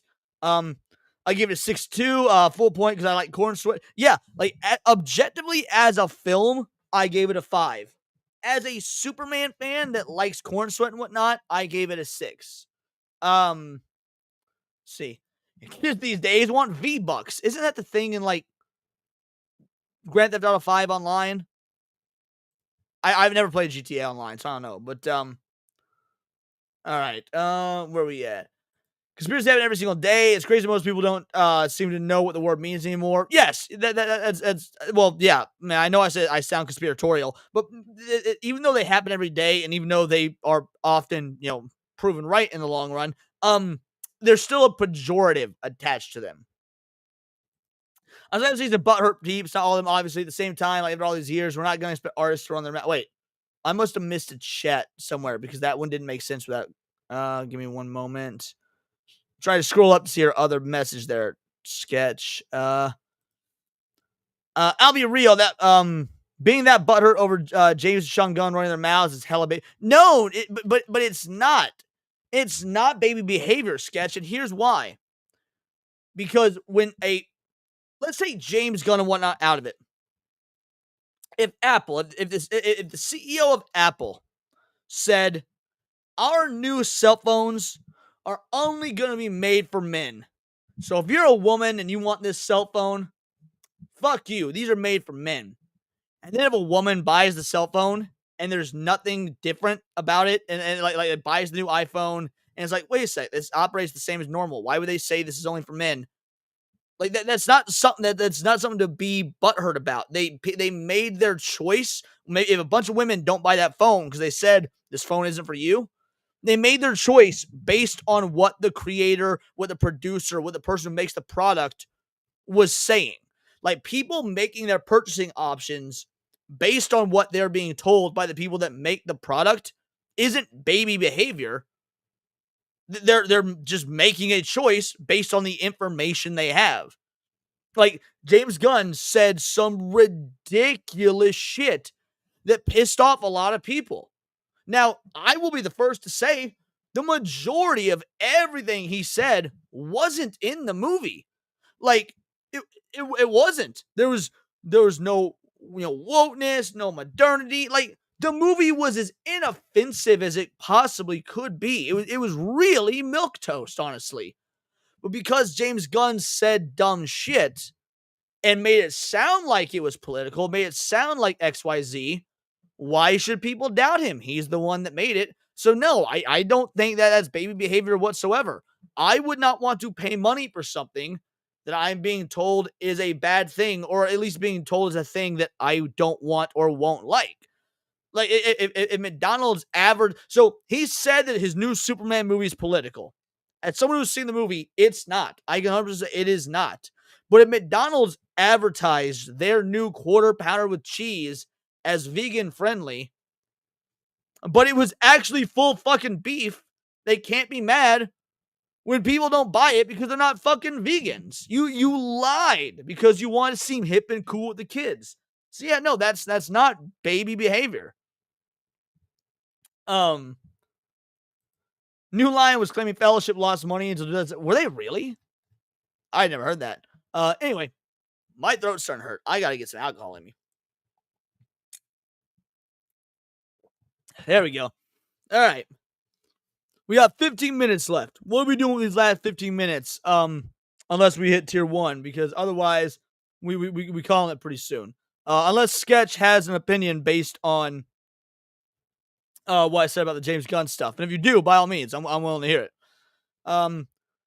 Burger King was grilling their vegan burgers and the same grills regular burgers. You love to see it. Man, I one time did try the veggie burger from Burger King because I'd never had a veggie burger before. Never in my life. And when the Impossible Whopper came out, I was like, I just want to see what it's like. And when I ate it, the taste was actually fine. The texture was wrong, and that's what got me, and I'll never eat another one. Do you say it was political, or do you say that Superman was an immigrant story and presented the argument poorly? Because I argued, no, he said the words, and I quote, he did say it was an immigrant story, and then he said, and I quote, of course it's political. Like, those were his words. Of course it's political, end quote. After he talked about the immigrant stuff, he ended the sentence with, of course it's political. That was fucking dumb. And again, I saw the movie anyway, because I assumed, because I do follow this stuff, because I do know that James Gunn's an idiot, I assumed that was all horseshit, and that he was just talking out of his ass to sound good to his Hollywood buddies. Lo and behold, I was right. None of that shit is in the movie. He was just talking out of his ass to sound good to his Hollywood buddies and for the trades and whatnot. But other people, normies that don't follow this stuff, didn't know that. They hear them saying Superman's getting political when they're already tired of political discourse. Yeah, that's going to turn some heads. BK foot lettuce. That texture looked odd to me from the beginning. I've never eaten that fake meat shit, but I've been closer to carnivore than ever. Dude, I feel you there. Like I said, I did it just out of like morbid curiosity. And yeah, not a fan. I understand that, Leon, but merchandising in Star Wars has been a thing. Warner Bros. Stock is in the dumpster, willing to spend things in their favor. I don't really know how that's... Warner Bros. Numbers are Warner Bros. Numbers. Like, if they say they're $50 billion in debt, or if the trades come out and say they're $50 billion in debt, that's the information I'm going to work off of, merchandising or not. So, again, I don't know that the merchandising really does matter in this instance, because even if the film sells toys and sells Happy Meals and stuff like that, it's still, I do not think it will justify the price tag of the movie itself. Nobody promoting a movie should ever mention politics. Exactly. Left or right. I agree completely. Now, I consider eating fake meat if it was cheaper, but it's literally worse and more expensive. Fucking facts. Yo, Zach's for a 10-banger. Leon doesn't get a night off. Let's fucking go. Mods, let me know where that puts us with the with the, you know what I'm talking about. Anyway, Zach, here's your clip.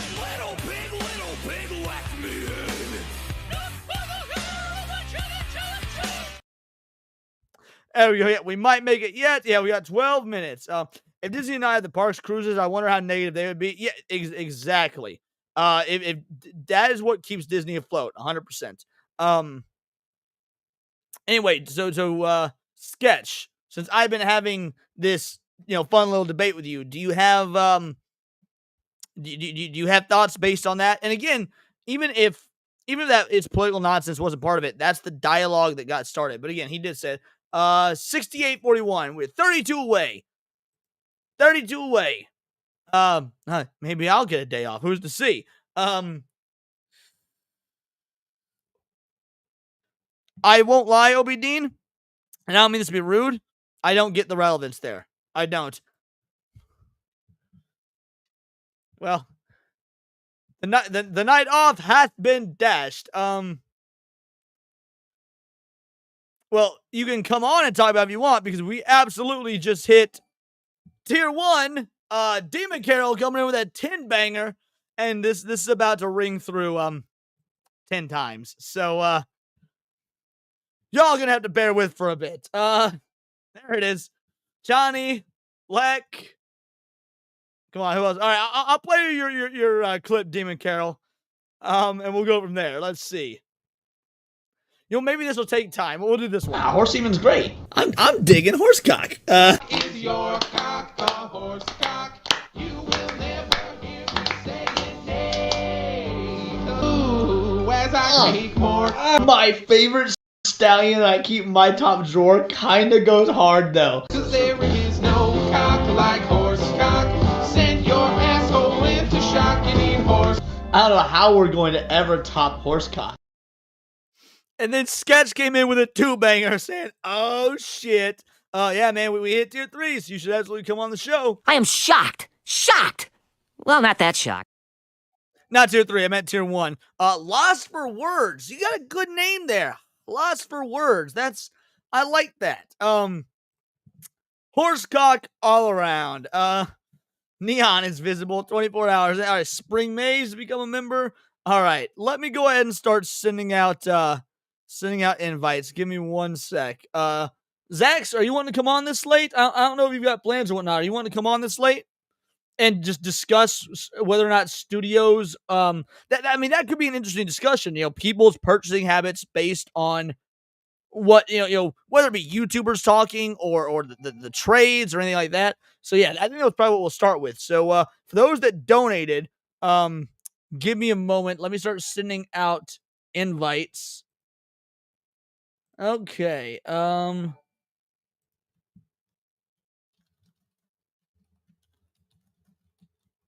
Let me get my lovely Otzel co-host a link first and foremost. This fucking queer. And then Sketch coming in with that Ultra Instinct. You'll love to see it. All right, yep. All right, Zax wants to be sweet. I'll send Zax a link. I'll send Sketch a link. Sketch, I'll send to you on Discord because I know that we've talked on Discord before. And then let's see. Zax, I'll send it to you on X. And that'll be 4 people. Let's see. There it is. And Zax, I will be on tomorrow, of course. It'll be after wow, I'm retarded. Saturday Night Hypnosis. You said Zax it, not Mod. me. Best mod in the whole damn land. What up, Hey, everybody? catch you later, Jake. I truly appreciate it, brother. Thank you so much for getting us where we were, and thank you so much for your mod duties. You have a good rest of your night, homie. Oh, sleep well, Dex, Jakey. tell the people who you are and what you do. My name is Idexina, and I happen to be the most furry mod you'll ever see. And y'all know what I do. Fuck it. Let's have a good one.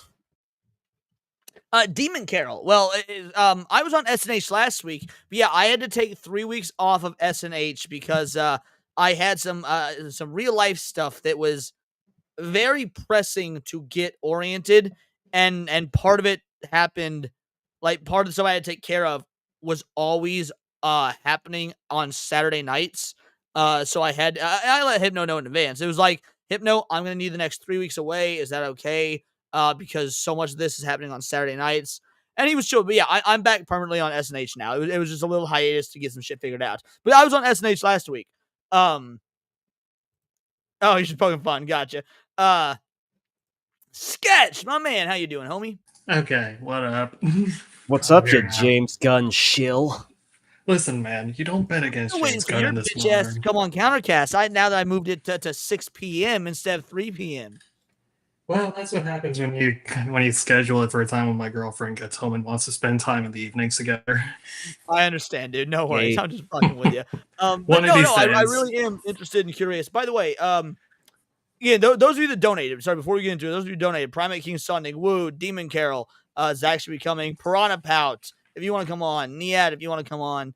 I think that might be everybody that donated, Killer Games Cast. So that's part of the thing. If you donate, you get to come on. So yeah, let me know if you guys want the link. And all right, Sketch, go for it. You're muted. All right. Yeah.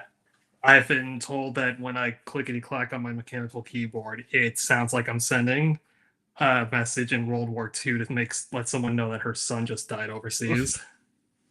So now I make it a habit to mute myself when I'm typing in the chat.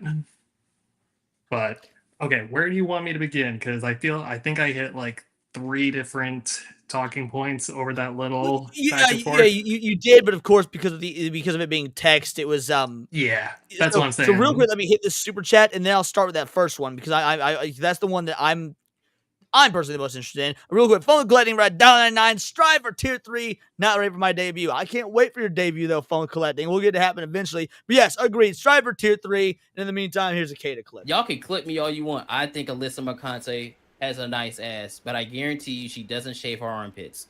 So I'm good. All right, so the first thing you said was that you think that people listening to the James Gunn discourse and making their were had the mentality was baby mentality. I believe was to use that terminology. Okay, yeah. How do I put this? I think you would probably agree if this was like the other way around. These were like if like it was a bunch of like righties in Hollywood spouting a lot of stuff, it would probably put off a lot of people as well. If it was a lot of what in Hollywood? I missed that It one was word. like righties, like gotcha. equivalent on the right, basically. It's the way to go with it. That's number one. It's like number two is just like expecting an artist not to turn something like that into like their discussion just when they're just ad-libbing on the spot is like every single one of them does that at this point. So like it doesn't surprise me at all. Yeah. To be Every fair, I don't know single if you know one? this not sketch, but Oh yeah, all the time. I They love doing. Every artists love doing that. yeah, and I actually did on stream say that people falling for this like the whole it's political thing were retarded. Like I call out both sides in that regard. I was like, look, it's a Superman movie based on all the trailers. There's nothing political about it. There's nothing quote unquote woke about it. There's nothing socialist about it, whatever it may be. So you shouldn't buy into the fact that Gunn said this. But that sort of message can only go so far, like to the people that are online like us, that watch YouTube, that talk on X. But like for the normies that just hear XYZ on Fox News, I get why they would believe it. So I don't think them making that decision to not see it, I do think that makes sense from their perspective. But then what about like the normie who doesn't watch Fox News, who watches like CNN or MSNBC instead? Well, if a normie saw, let's say that a normie saw the because CNN ran a segment saying about how great it was that Superman was an immigrant story, and if a normie on CNN decided that they wanted to see this movie because it was an immigrant story, they probably will end up disappointed because first of all, have you seen the movie? Because I don't want to spoil for you. Yeah, I saw it open. Okay. I saw it. Was it Saturday or Thursday? I saw it Thursday night when it opened up. Okay, so I saw it the next day. I saw it the following Friday. And like, if they were wanting an immigrant story, those sorts of CNN normies probably would have been very upset with the get your harem and fuck bitches. You're an immigrant. Like I don't know. So like I could see both sides being upset about this if they were normies. Now I've only talked with other comic book fans, not even YouTubers, but just like comic book fans, and it's been a very mostly positive reception. But I want to ask the panel's thoughts before we move on to your second point, or before we continue dissecting this point, because I don't want it to just be you and I. So we'll start with Pouty. We'll go to Zax. And we'll go to Dax. Is it a bad thing for potential customers to make decisions based off of what they hear from the people that make said products? In this case, it was James Gunn, but just in general. No, I don't think so. I mean, James Gunn ran his mouth a lot, and he said a bunch of bad things. I mean, in my opinion, that's my opinion. I think you shouldn't come out against one side or the other when you're trying to sell a product. I mean, as you frequently say, Leon, Michael Jordan said Republicans buy shoes too. So what's the point?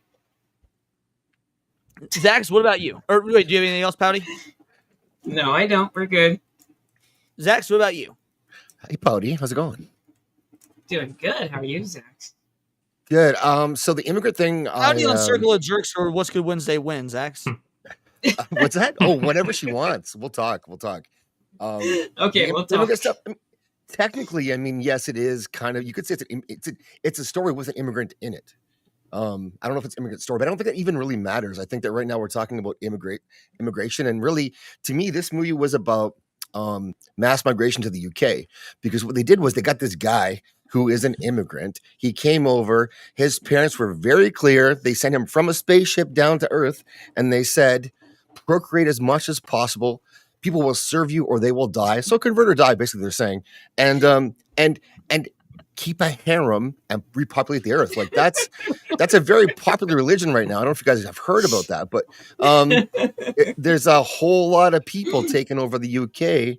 Who have harems. Yeah. They're trying to grab harems. I mean, like ask some of the small communities in England right now with their populations that have been trafficking their kids. Like they're doing that Lord's work. Very, very based. So in response to the people making the decision to whether we see this movie or first. Oh, I don't get to give my take, I guess, but that's. Well, no, I was going to ask. Dax is just I was going to ask for an actual one, and then we'll give you yours, Dax. Okay. But yeah, no, like were people wrong for choosing not to see this movie based on what Gunn said, basically? I don't think they're wrong at all. I mean, Fun Collecting said it in the chat earlier. We're all like burnt out with this shit, man. There's no more good faith left for Hollywood. And while I think James's brother definitely was worse than James himself when it came to just like, oh, if you're into an immigrant story, then you're not American and that fucking shit. So, yeah. That was that one homo interview guy, the Roman reporter. That one, was that guy. It's that one variety dude who was like been responsible for literally the same thing with like Acolyte and Agatha being like, it's the gayest Marvel or the it was the same reporter. I didn't realize it's the same guy. Reporter. Apparently, it's the same dude. Same guy. Always the same. This one particular dude just like makes it his mission to go out to these events, like screeners and red carpets and like interviews and all that jazz, and just like fish around actor to actor to cast member all over the place until he gets the answer he wants. So yeah, so at the end of do you think then that there's going to be here's a better way to ask this. What should be the method for telling normies, hey, stop paying attention to political discourse around XYZ thing? Like whether it be Superman or whether it be video games. Like when is it warranted, when isn't it? And when it isn't warranted, how do you get that message across? Also, full gluttony for a two-banger. Dax name dropped me. Oh, you guys are so a fan, buddy. I'll do it again. Fun with collecting. You and I are enemies now. Sorry. You know what, Dax? You need to read a book like that. Reading is gay.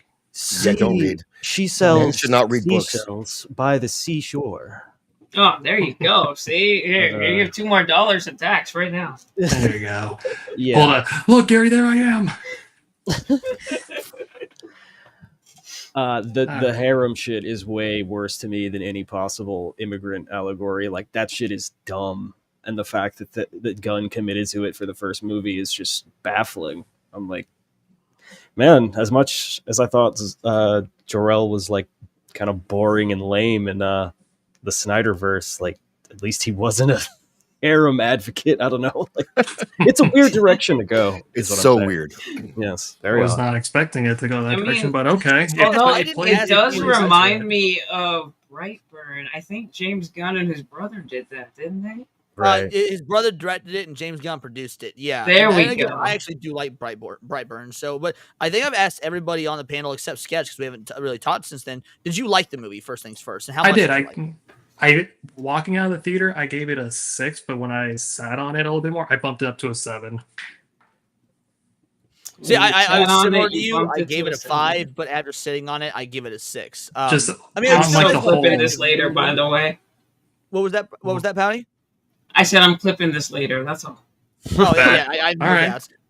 But yeah, no, walking out of the movie, I gave it a 5, and I still think that from a filmmaking perspective, it's a 5. I do think that there's a disjointed plot. I think that's very obvious. There's probably about 30 minutes left on the cutting room floor. But from an enjoyment factor as a Superman fan, I bumped it up to a 6. So there you go. I thought there was like structurally it could have been told better if it was like little like vignettes instead of just like one continuous story. Like put like almost like intermissions, not necessarily like fade to blacks, but like put like little like time jumps, like a couple hours between everything when he's like going from like different fights to different like execution.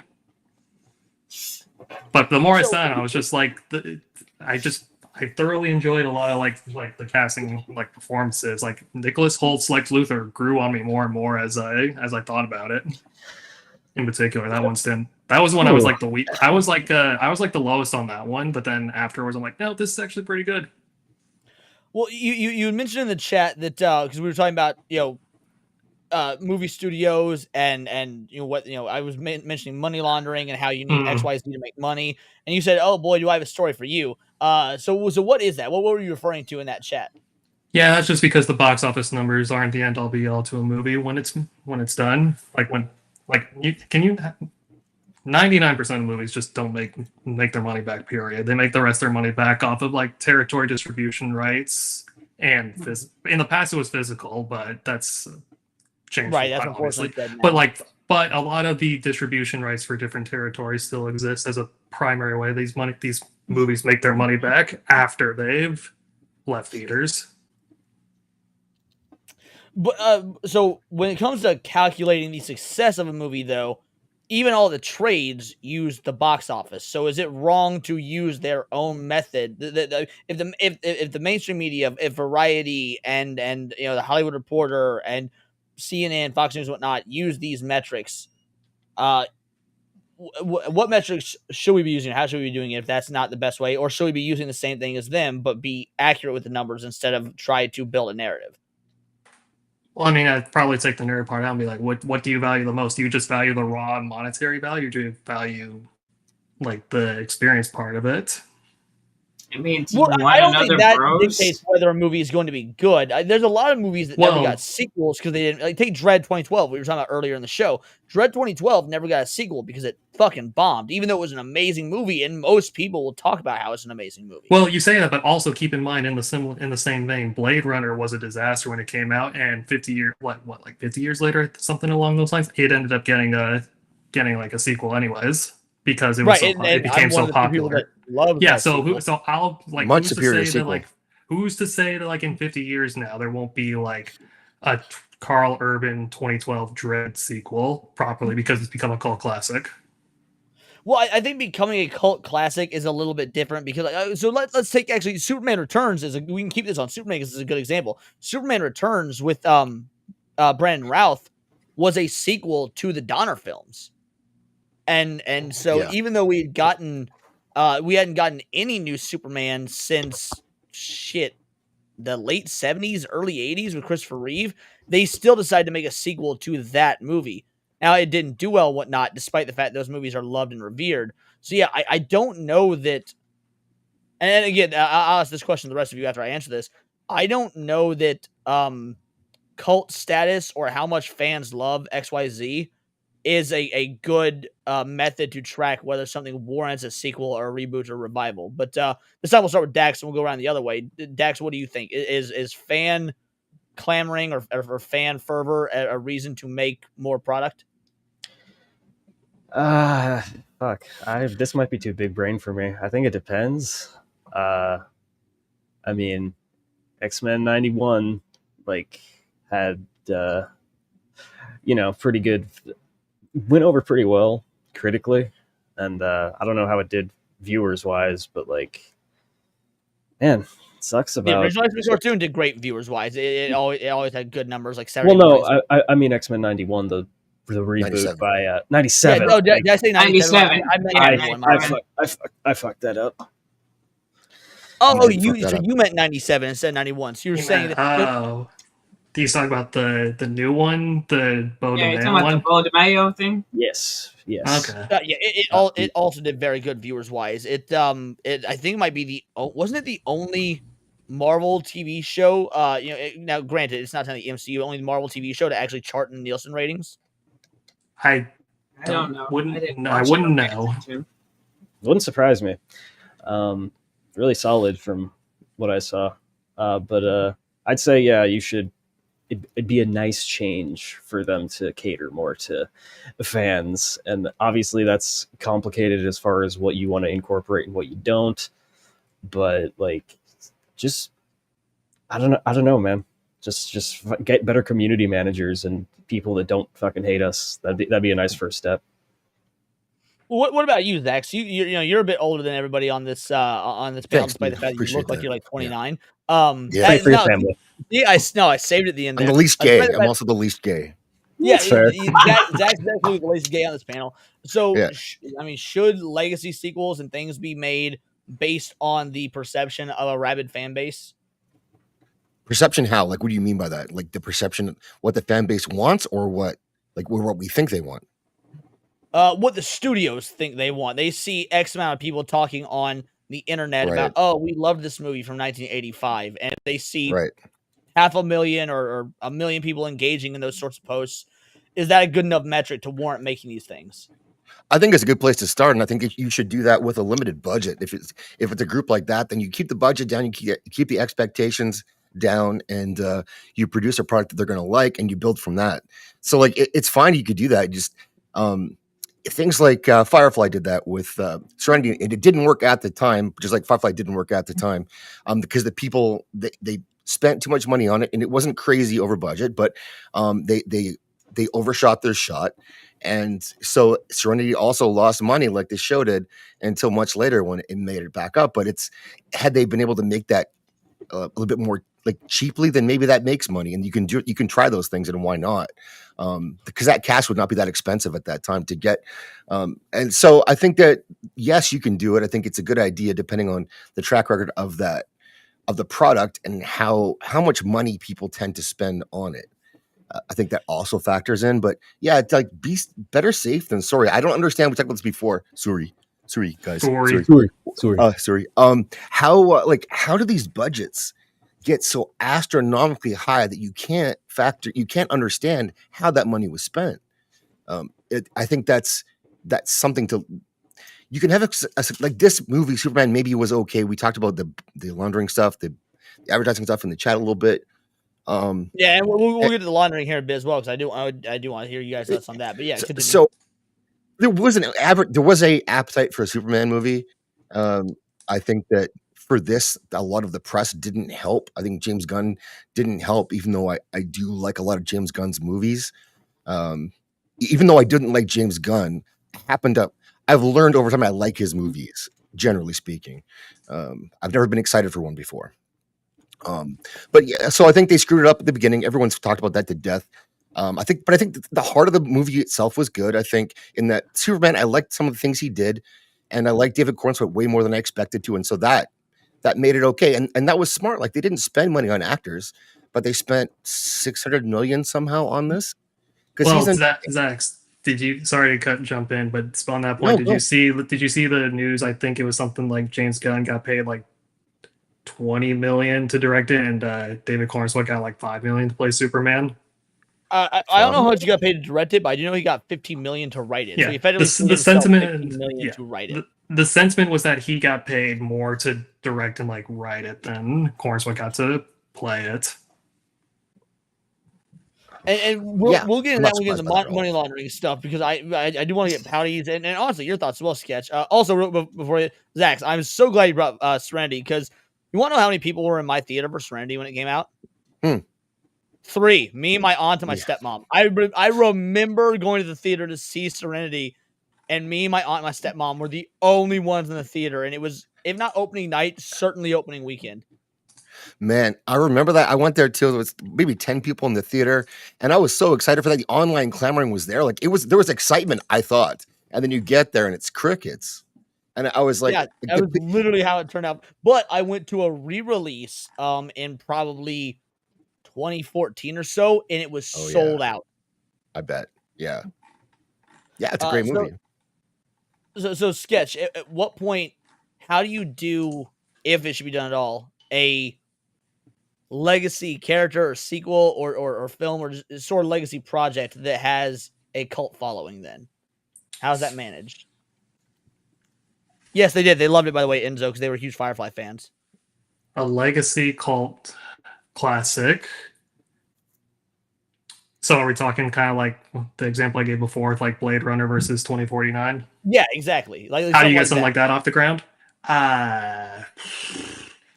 Quite frankly, a lot like something like that is kind of just like gotta have to like take the conditions, take the risk, which is easier said than done. Most of the time they want to see like exactly those things we're talking about, where like there's like some sort of like numbers behind it to explain like where it's going to come from, or like how many people are going to go see it. Does anybody know, did the Evil Dead, not the remake, but the one they made after that, Evil Dead Rise, did that do well? I remember not liking it, but I'm an Evil Dead purist. Did it do well at the box office? Does anyone know? I could look it up. I just don't know. I don't know about Evil Dead, but maybe another example we can use that's coming up pretty soon is the 3 Tron movies now, because we have the original Tron, we got Legacy, and now we have Ares. That will tell us a lot. You're right. Like, this would be a pretty, like, let's take Ares out of the equation for a minute. Just going from original Tron to Legacy. Does anyone know how Legacy did? When did that come out? Did not do good. Did not do. Yeah, it did. The best thing about Legacy when it came out was the soundtrack to me. Yeah, I know people that bought the soundtrack that hated the fucking movie. And now Legacy is much like Blade Runner, because Blade Runner flopped when it came out, to be fair. Legacy is looked at as a sort of hidden gem nowadays. That's what I'm saying. And last but not least, what about you, Pouty? How do you think projects like this should be done? The better question, should online numbers, like fans talking about it, engagement, stuff like that, be used? I don't think so, just because we have such a high number of people pretending to like stuff just because it's the right thing to do. I don't agree with that notion at all. It's because it's online. I mean, for all we know, these people are just lying between their teeth to gain some sort of social status. That's mostly what I see. I mean, I see a lot of that as well. There we go. Someone got the K in there. So the money laundering. First of all, does anybody on this panel deny that studios money launder? Nope. Yeah. Not to the extent that I think everyone thinks it does. Okay, that's an interesting sketch. What were you saying, Dax? I was saying nothing. Sorry. Okay. Not to the extent that everyone thinks it is. So what do you mean by that, Sketch? Like Superman, right? Is everyone else here thinking that this movie's involved in some sort of money laundering? No idea. Maybe not the movie itself, but the studio as a whole is more what I think. I mean, unless you can find like an example where you think that it would happen, it does only go so far as a conspiracy theory, not a proper conspiracy. So when you got, so the reason I don't think it's a conspiracy theory is because Disney, now granted this is just one company, but Disney was caught doing this. About a year into Bob Chapek's firing, like in the interim where Bob Chapek was being fired, Bob Iger was coming in, a bombshell news expose broke that the person that was the accountant for Disney, specifically for Disney Plus, because different Disney products have their own accountants, the accountant for Disney Plus under Bob Chapek was found to have been cooking the books, and they got fired as well. So if Disney, the numero uno production company, was doing it, why wouldn't these other companies also be doing it, but maybe to a smaller scale, because they're not Disney, but they're still multi-billion-dollar organizations? I can't see why they wouldn't. I mean, you can get away with it. I mean, that is jumping to a conclusion, unless you can actually, you can argue, sure, but it is jumping to a conclusion. You're correct, and I could be wrong. Like maybe it truly was only Disney. Maybe Paramount and New Line Cinema and Warner Brothers are all doing things legit, and only Disney was doing it. I just don't know how viable that is, because I assume these studio heads and whatnot. I mean, we know they all talk to each other. When the Sony leaks happened back in 2014, I believe it was, for like when it came out, Sony and Disney have been emailing for months about sharing Spider-Man and working out rights deals. Like, we know these studios that are rivals on paper do all talk and have conversations and work with one another to an extent. So if Disney was doing one thing, I just don't see why others wouldn't be. What up, Gamers Republic? Shout out to Kick viewers. Yeah. So I can tack on this a little bit. I don't want to cut off everyone else here, but just quick. It depends what we're talking about in terms of money laundering. That sounds like a criminal activity where you're turning like drugs into legal money. And I don't think that's what we're actually talking about here. I think that it's corporate sort of malfeasance in that and how they pay themselves and how they produce these movies internally with these bloated budgets, and where does the money actually go and who gets the money, and are these productions that they have to pay staff anyway. So if you have a studio and you have a lot and you have the cameras and then you pay yourself to produce the movie, like where is the money actually going, and is it truly leaving WB, and how much of that is gone? How much do they give to Disney to advertise for them? I don't know. But I suspect when you start with the idea that these producers, and this is like something that is true, is the producers are paid a percentage of the production budget, and that's how they get paid, the amount of money they can get. And so when you start with that, you're going to start with someone who's overpaying themselves by spending as much money as they possibly can, because I would do the same thing. And so you get a cut of that, and that's how you get paid, not from the back end, but from the front end, the production cost. That practice all in itself. I want to make sure I'm understanding this. Yeah. Are you equating this to like how? Let's say this from a political standpoint. The U.S. has a defense budget. We have to spend X, Y, Z to justify the defense budget, and if we don't spend that much, the budget goes down the next year. So they're going to want to make sure they spend, or possibly even overspend, so the budget gets raised the next year. Are you saying it's the same thing, but in the movie industry? I'm saying to an extent, it would be like if your Secretary of Defense gets paid based on the amount of money spent on weapons, and so he is going to try to spend as much money on weapons because that's how they get paid. So if they get paid 10% of the U.S. weapons output for their 4 years, then they're probably going to try to spend a lot of money on weapons. And that's how productions work. If you cut from the top, it's they're incentivized to spend more money regardless of how much money we'll make back, because that doesn't affect their check. Okay, so I can speak to this anecdotally on a much smaller scale. I used to work for an internet company. I'm going to choose my words very carefully because this is illegal as fuck. I used to work for an internet company, and I was a manager. I would get paid a percentage based on how well my team sold XYZ internet stuff.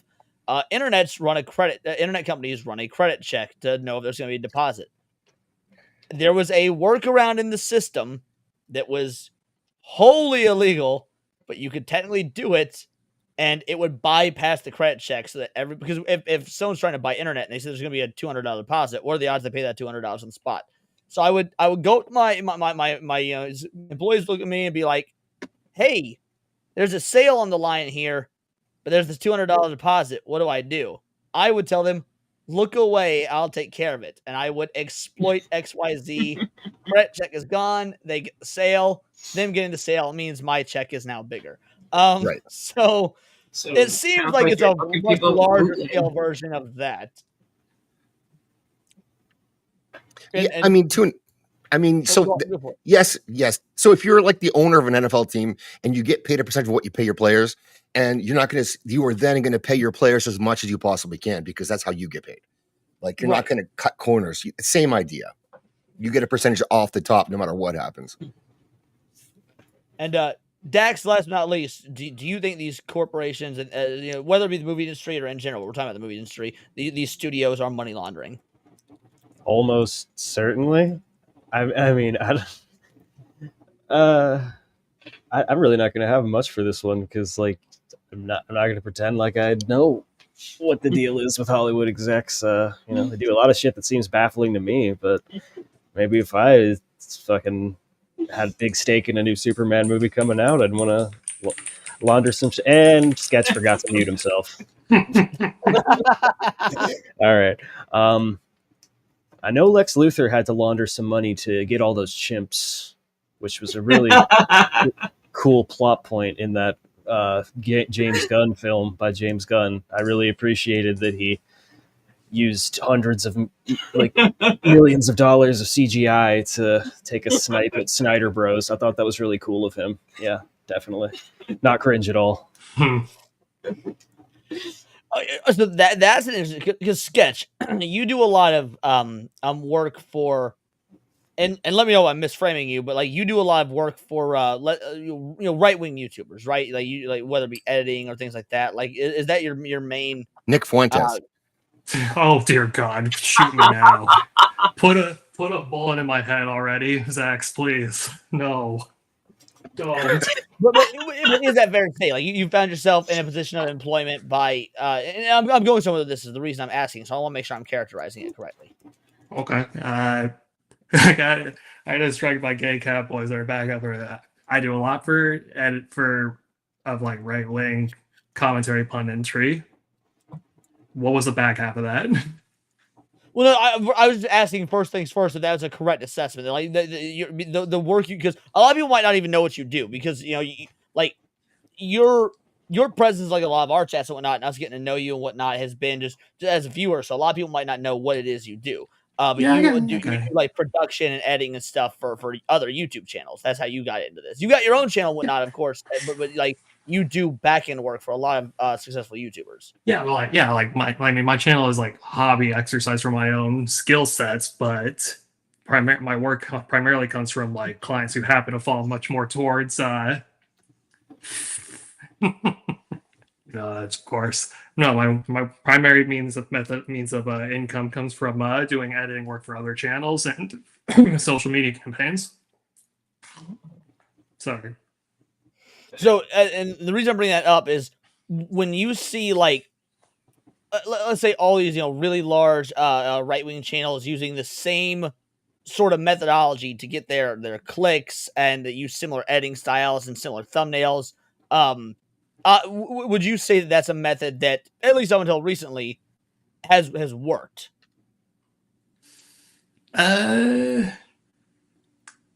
For a moment, they thought it kind of looked like it was, but then it very quickly turned out no, it wasn't. Everyone kind of just thought that just following the trend, like popular trends, was going to be the thing that got them what they wanted. So, I don't know what's so funny. Is it? Would you say it's feasible to say that on a much larger scale, the movie industry is the same way? That like there's trends, people follow them, they think this is the big thing. It has an expiration date, it runs its course, it crashes. Like, is that also happening on the macro scale of the movie industry? I mean, sure, but how explain to me how that ties back into like a money laundering or because everyone's talking to one another. Well, so I think that Zach hit the nail on the head. We said like when people hear money laundering, they think like, oh, you're finding ways to make your money look legal when you're selling drugs or whatnot. When in all reality, it is just money laundering is finding ways to make your to cook your books and make your money look like it is coming from within or coming from outside when really it's within. You're making your value look more than it is via methods that are questionable. I won't even say legal or illegal, but methods that are questionable. And and that's why I tie it to what you do, because you're obviously a very middle ground individual. You look at both sides. You try and be like, hey, let's analyze things analytically here. Go with common sense, go with logic, and that's very often an affront to what it looks like on the surface to people that don't. They're just like, oh, let's look at box office numbers. Let's look at these insane budgets. There's usually more on the back end than normies don't see. Yeah, well, most of the time the stuff that's in that back end, most of the time the stuff in that back end isn't actually as deep as you think. It's coming from a lot of like the smaller projects, or from like nowadays it's a subscription model where they're getting a lot of that from. And then also, I guess in through advertisers now, actually. It is the subscription model. I'll also ask this to everybody. So we'll start with Pouty and we'll go round table. Is the subscription model viable? I don't think so. Not anymore. Nowadays, to me, it feels like the subscription model is moving more towards cable, especially since they've cracked down on password sharing. I mean, if I've got to sign up for 5 different subscription services because they keep trading shows and movies between each other, I don't see the point anymore. I'll just sail the high seas at this point. Sketch, what do you think? Is the subscription model viable? Yes, but in a way that it can't be subdivided by among like 7 different streamers. Kind of like Pouty has one point in there that is correct about how like for the price of like after a certain point paying for so many different streamers is going to be more expensive than cable. And I think that's also a big part why you're seeing deals that let you get stuff like Disney, Hulu, ESPN, and Max all wrapped up into one. they are actually starting to like just like re. Yeah, it was more Getting expensive together. for me to get Hulu solo than it was to get Hulu, Disney Plus, and ESPN. Yeah. I paid the premium that's to get gonna Hulu be- solo because I don't Mhm. want Disney Plus and I don't give a fuck about sports. But it's literally I pay more to not have the others. Yeah, it's the same. They're just better deals. Like that when people seem to forget that is how it was. Like I mean, in you like people. the mid 2010s. I mean Canadians. Not you people. I'm sorry he said that to you. You know what? Canadians. He didn't say that to Just me. like He that on was this talking to channel. Leon. He was talking to I trans mean, people. I know what he meant. Yeah, filthy Canadians. This is why we're gonna annex you and liberate you. That's better, You're gonna, Cody. That's better. Zach, you're gonna All right. become our next territory. Just you wait. Please Oh, come get me, No, bro. we're gonna Brilliant export idea for Zax. my We're next gonna question. import him like we did Come Gooch. fucking get me. I'm loving having Let's Sketch go. talk here because I love how middle ground you are. And I mean that genuinely. So you gave me a great idea for the next question. But I do want to answer this with the big plot hole of Superman. Why couldn't Superman use his X-ray vision to see Ultraman's face? He shouldn't have Ultraman as his clone. I've got two answers for that.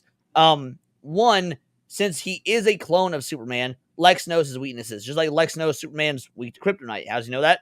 Because he's got a clone of him. So knowing that Superman can't see through lead, that costume was probably lead lined. But even if you don't want to acknowledge that, the identity of Ultraman really isn't a big deal. Just like the identity of Batman in the grand scheme isn't a big deal. It's the actions that matter. I don't think Superman would be interested in who Ultraman is. He would just be interested in there's a threat that needs stopped here.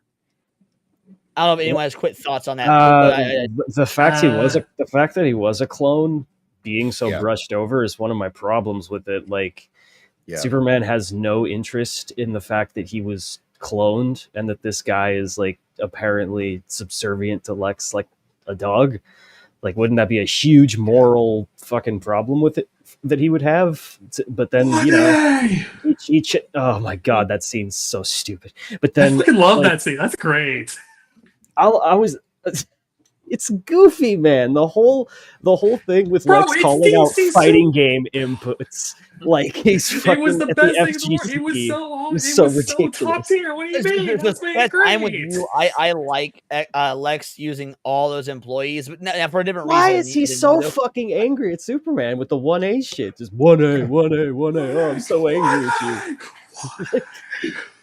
I like it because Lex having multiple employees that are all running those like video game commands gives him more people to abuse and whatnot. And I think that's a good showcase. Here, Dax, let me explain to you why it's great. It's because it makes Lex yes, great. It is great. Okay, so this is great. Make Lex Luthor great again, motherfucker. It's because it's such a cartoonishly villain thing to do. Just like having monkeys at 1,000 typewriters in a pocket dimension shit posting to hate on Superman. It's the most cartoonishly, stupidly evil thing ever, and I love it. It's perfect for DC. To add to Sketch's point, I love cartoonishly evil villains. You know who one of my favorite villains is? Frieza from Dragon Ball. Fucking Why? called it. Yeah, we know. Mm-hmm. He's just bad for the sake of being bad. There's no grand scheme. There's no say with Cobra Commander. Tell anyone in the right mind. Tell me from the original G.I. Joe cartoons, what's Cobra Commander's end goal? I don't know.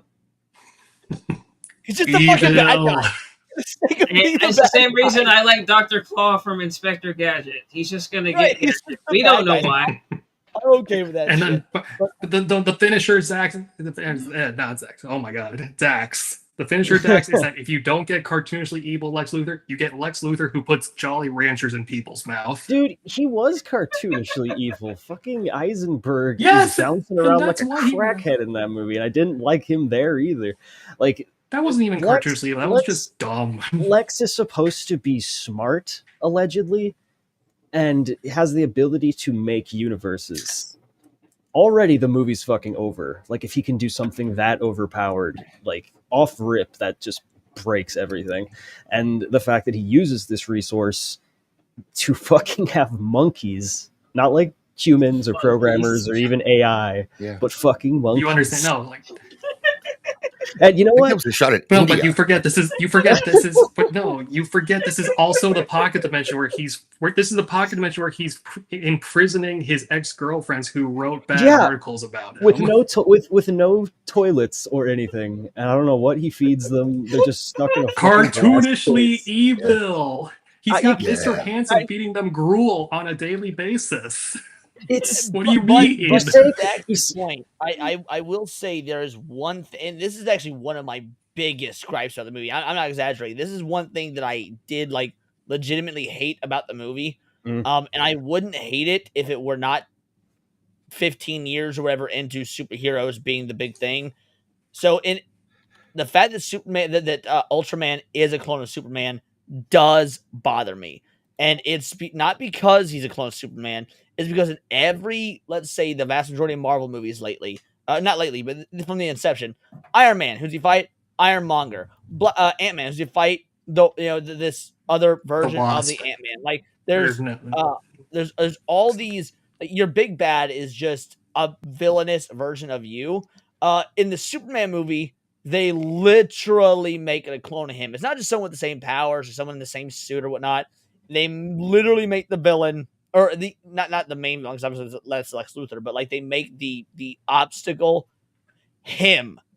And like if we hadn't seen all those years of Marvel movies, Black Panther, Ant-Man, Iron Man do the same shit, this one ups the ante. He's like, not only is it just someone with the same powers as you, it's literally you. I was like, God damn it, can we get past this? Fuck sake, there's so many good supervillains. Why are you doing this? Well, yeah. The engineer was incredibly fucking cringe too. Like, she's one of the worst parts of the movie. Everything that she did could have either been done by Ultraman or a flash drive. I think the engineer is one of the worst parts of the Superman movie. That is correct. And when she's doing her little hacking scene where her eyes are lighting up and she's like fucking orgasming or whatever she's doing, it's the fucking weirdest shit. I hated that. I hated her performance. Jin T Maxi, do you follow me on X? Do not push that button, Jen. Don't push that button. I'll keep it brief. My X profile reads, I'm still annoyed that people think that Superman can beat Goku. So there's the answer to that. Obviously, Goku wins. Okay, but just saying, Superman would never give us a villain a sensu bean who wants to murder his son. You know, just throwing that out there. Yeah, but Superman let his son be gay. So. Did he let his son be gay, or was he written that way? Come on now. You're just he went out that for intergalactic milk and never came back. Yeah, he went for those Newports. Yep. 1A versus 2M. Is that a reference to something I'm missing, or 2M is the Dragon Ball Fighter Z input for a low. They back in the day they nerfed Goku's 2M to be one of the worst moves in the game. They took out his kneecap when they broke Goku's leg. Yeah, that's hilarious. They shot him in the kneecap. No, dude, I wonder if that's why I was not able to progress past Majin level, because like Goku, like just base, like Super Saiyan Goku, not base, but Super Saiyan Goku. Yeah, the one that launched with it. No, for you that was a skill level. Skill issue, of course. Yeah, no. Knowing that now, I'm gonna blame that because I could not, for the life of me, progress past Majin level in ranked. So. Yeah, if this was anywhere after I think season 2, which was when I think they nerds, then it would track. Yeah. Like fighting me, Zach. I will fight you. I'm still calling it a skill issue. Let's all right, fucking go. Zach, lock your character in. Let's go. Mods, make him time him out. Make him counter pick a stage already. No, let's go. Speaking of sketch, I don't know if you know it. I'll just be the last thing I'm saying. I'm gonna move to the next question because we got 20 minutes left, and I'm gonna change. Fair enough. But sketch, did you play Budokai 3 at all growing up because you're a Dragon Ball fan? I did not know. Oh, never mind. Even care over a 5-banger. Breaking news. Not sure if true, but Taika Waititi is dreading a new. Yeah, heard that. I heard that. Apparently. I heard this. Even Carol. I was gonna say it's in the title. It's not. Okay, never mind. I can't get on to you. We did actually cover this earlier in the stream, though. Yeah, we did cover it. But so, yeah, I've got thoughts. You can just rewind that part of the stream when it's over because I kind of went off on that. But thank you. Truly appreciated. Let's give you a clip. I know now that it could never work between us. Not because you're a rabbit, but because you're black. Yep, it'll never work because... So I was noticing, I couldn't help but notice, adorable cat. Your Oh, Wayland also Yutani hat in the sketch. Zach's has to bounce out.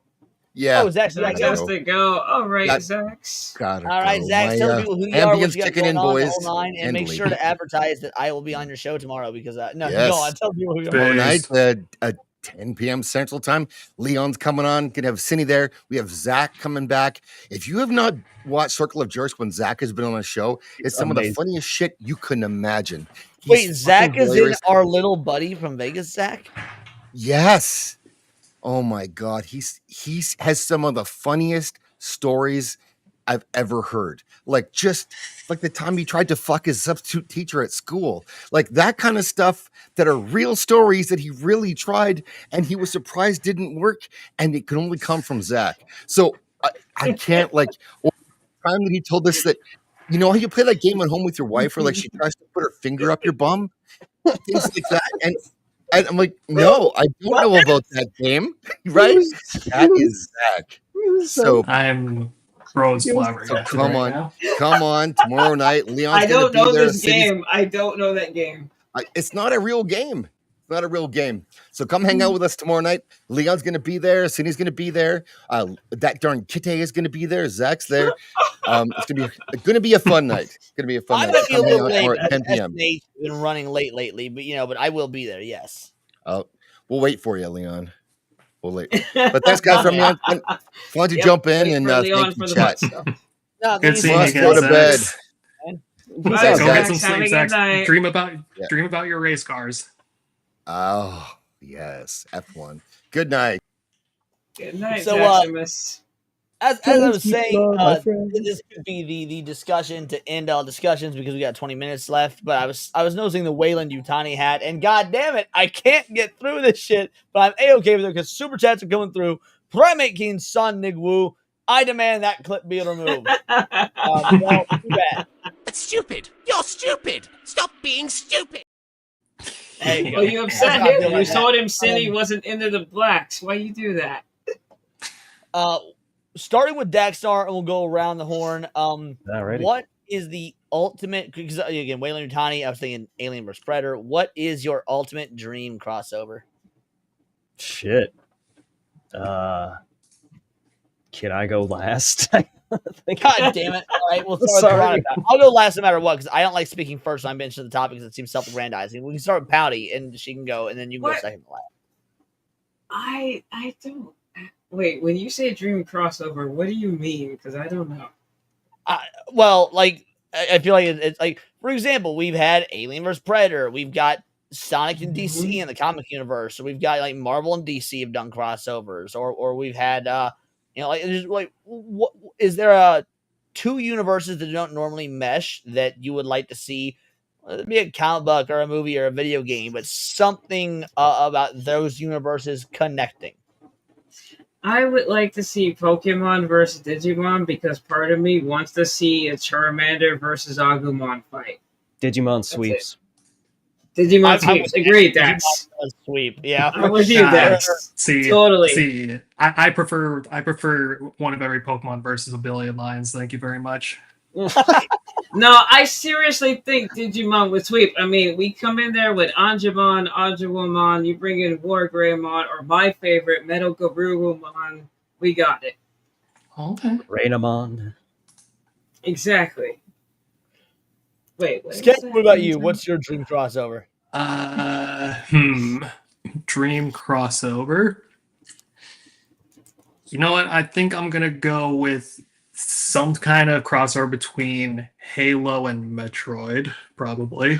Oh, that'd be sick. Because like old school like Monty Ohm like YouTube fight scene style. Oh, my brother. So I always had this headcanon, and it's 100% fake, but I always had this headcanon that all Nintendo properties actually exist in the Pokemon universe. Ridley is a legendary Pokemon. That's why it's so hard for Samus to beat her. Yoshi's absolutely a Pokemon. That's why Yoshi only says his name over and over. In The Legend of Zelda, you got all those little, like, you got Goroks and whatnot that are Pokemon. You've got, like, all those little, Gorons. Octoroks are Pokemon? Octoroks. Like, I've just had this Okay. headcanon that Pokemon is kind of the God universe of Nintendo, and everything within is just in the Pokemon universe. So is Mr. Resetti from Animal Crossing a Pokemon? Is he a Diglett that's been rejected by God himself, Arceus? And he Just a theory. Instead of joining a criminal organization, he just became a landlord. Like, yes. And then as a closing mark, I'll throw in bonus points if we can somehow work Doom Guy in there as like our third, just like shoot 'em up kind of character, like Justice League style.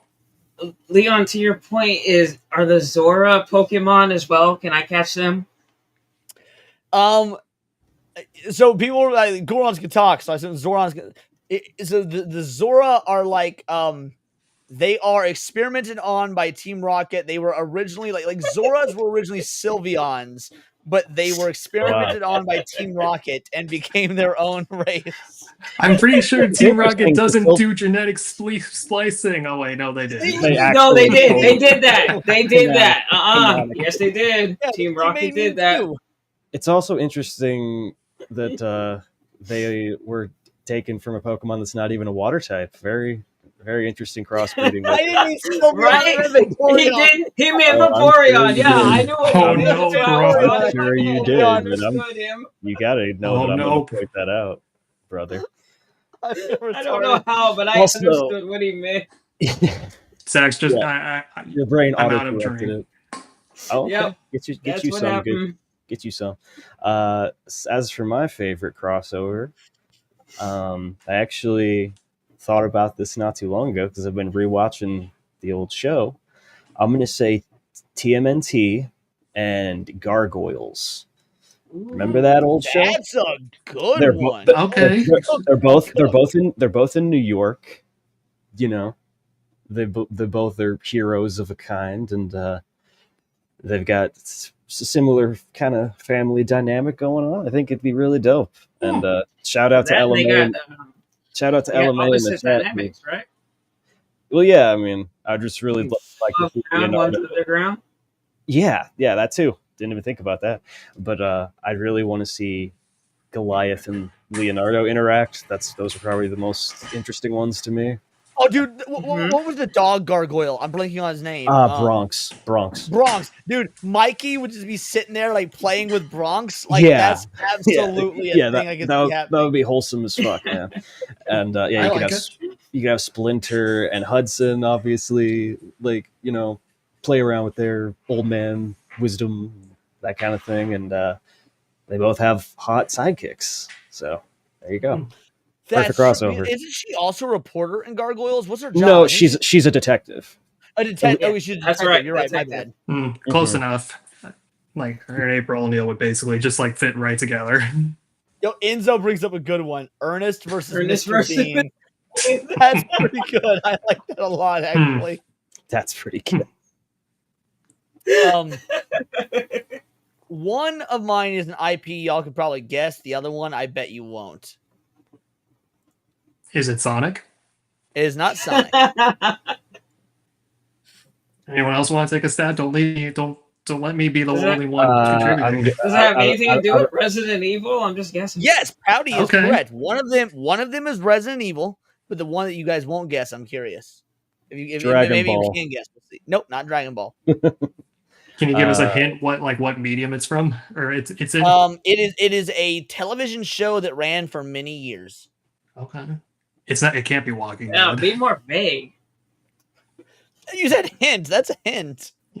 Television show for many years. I mean, Buffy the Vampire Slayer. You're really close, but no. But you're in the right vein with that. You're in the right vein with that. Something super Charmed? Yes, Dax. What did you say? Oh my! I actually guessed it on accident. I was gonna say, oh, well, it must be something supernatural. So I guessed it on accident. I would love to see a Resident Evil supernatural crossover because I'd be in so Resident down. Evil, it's always like man-made. It's sci-fi, but in supernatural, they're always fighting things that are supernatural. I would like to see how Sam and Dean would handle a full-on like sci-fi biological, BOW bioorganic weapon zombie apocalypse style situation. I guarantee you Leon and Dean would hate each other because they're both competing for who can womanize the most and make the best jokes and shit like that. So yeah, I think that the Resident Evil Supernatural crossover is rife for good content.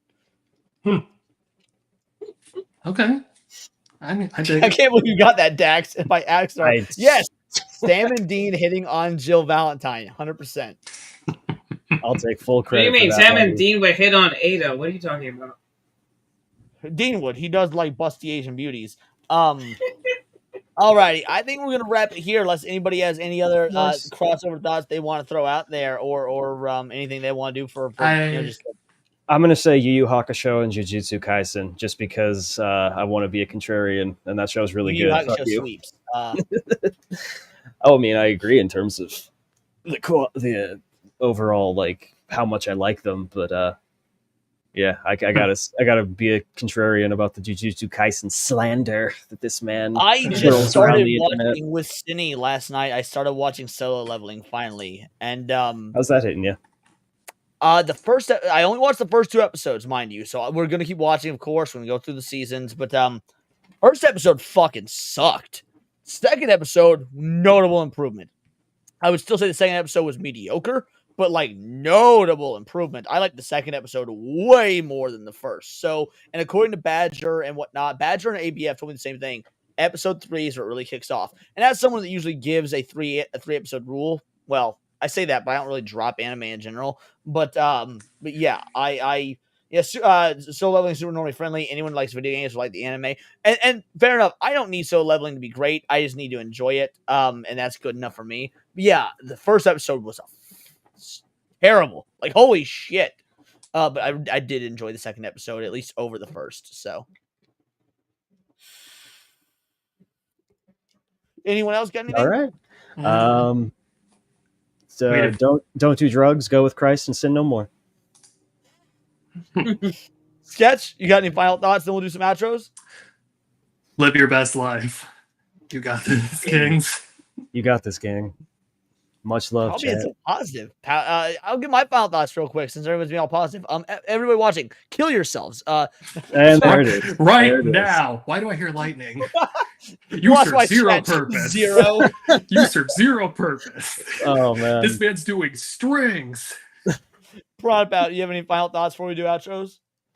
Not a one. I don't have any more crossover ideas besides, the wildest of them. I think I kind of want to see a crossover between Celebrity Deathmatch and Steven Universe because I hate that show. I like to see somebody beat the crap out of all the characters. Especially Pearl, that bitch. Especially Pearl, that's right. If Leon is the voices in your head, I worry about you. Yeah, we weekend tomorrow on Nerd Wars, tomorrow at 1 Eastern. Erwin said that once I go full time, he wants me to be on Weeb Weekend, but then he didn't let me know if he wants me to be on this weekend. So I don't know if I'll be there or not. So if I'm not, Hayden, have a great fucking time. If I am there tomorrow, that'll be awesome as well. But yeah, no, we'll see.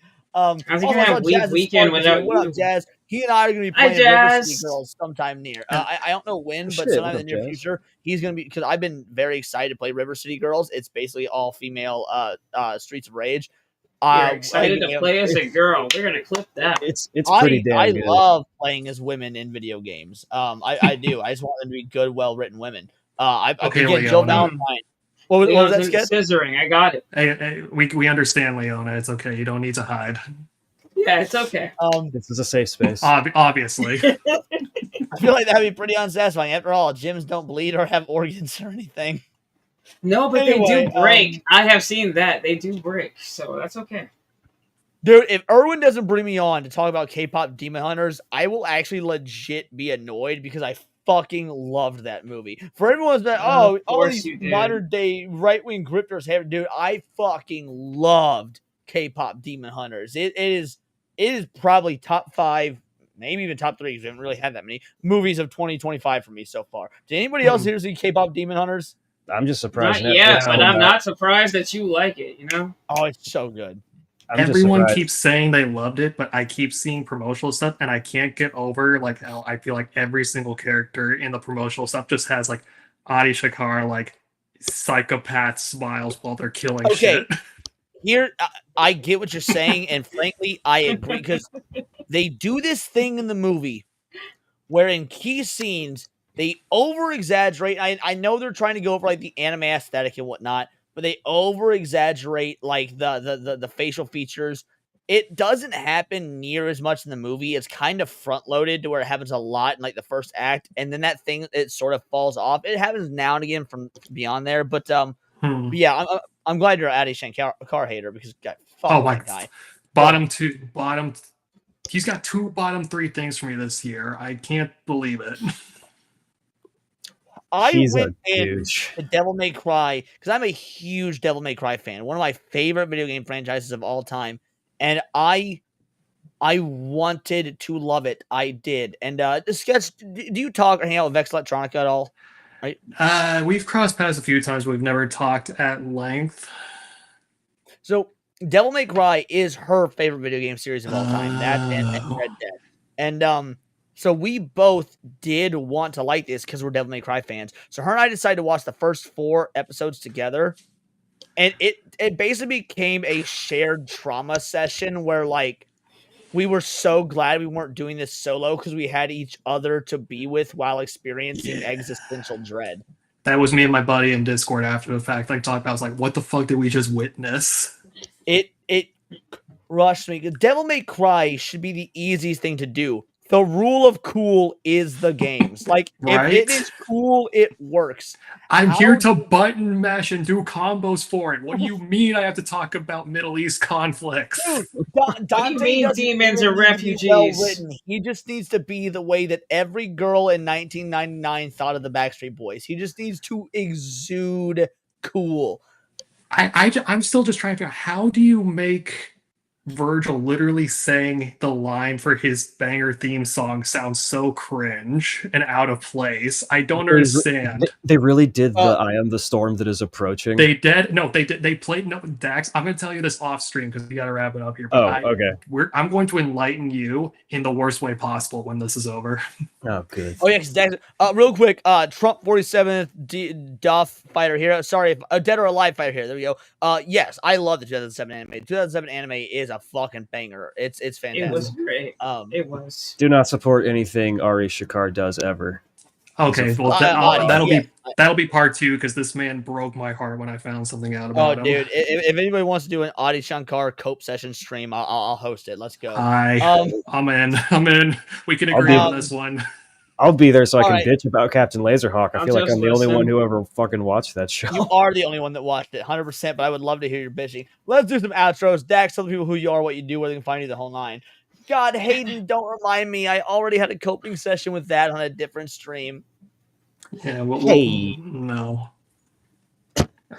Hey, everybody, it's Leon 73. We're going to be signing out for now, but that doesn't mean you beautiful bastards shouldn't come back next week for all of Leon's awesome streams, Countercast, Tinfoil Haters, and his new lunch hour stream, which I unfortunately missed this week, but will attempt to make up for in the future. And Good, because we're going to be live tomorrow at 1 or 2 p.m.